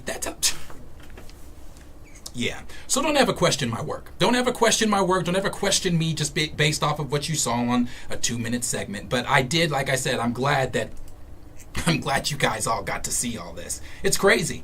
It's crazy. It's crazy. I'm telling you. Yeah. So, yeah, and that's true, Tyrone. Like you said, genealogy, it does not end. It doesn't. I'm not even close to ending or putting all the cards on the tree. Like, the cards are eventually going to end. Like, I'll eventually get to an end point with the cards, but genealogy itself, me adding people, that'll never end. Like, I'll always be able to add someone new. Always. So, I appreciate you being here. I really do. I really, really do. Thank you guys all for hanging out, and thank you, Tyrone, for all the comments here. I'm just reading everything you're saying. Like I said, it's extensive. It's a lot of work. There's a lot that goes into it, but I am so proud of the work I've done, and I'm grateful. So, and again, I'm grateful to all of you. So thank you all for hanging out. Thank you for being here. It really does mean a lot, and I'm going to make sure that I have to clip some things and get some things out to some people, because there were some people that were definitely addressed and they need to hear this. So if you ever have any questions, I know some of you have messaged me before and said, like, my family's somewhat from Oklahoma, or we've come through Oklahoma, we might have, if you're interested, honestly, if you don't know, if you have any ties to Oklahoma, and not just Oklahoma, sometimes that Kansas, Arkansas, Texas area too plays a large role in that Native American stuff. I mean, during the Civil War, the Cherokee Nation moved most of their plantation work to Kansas because the Civil War came through here. So there's a lot of that stems off into Kansas and a lot of other things. So if you want to know, and you want to know where your family comes from, you can definitely message me, and I can help you out with anything. So, but I do appreciate you guys. Thanks for hanging out. If you're new here, and this is not the typical content that we do, but if you're new here, like, subscribe, share with your friends. And I'll see all you guys in the next video. Peace out. Thanks for hanging out.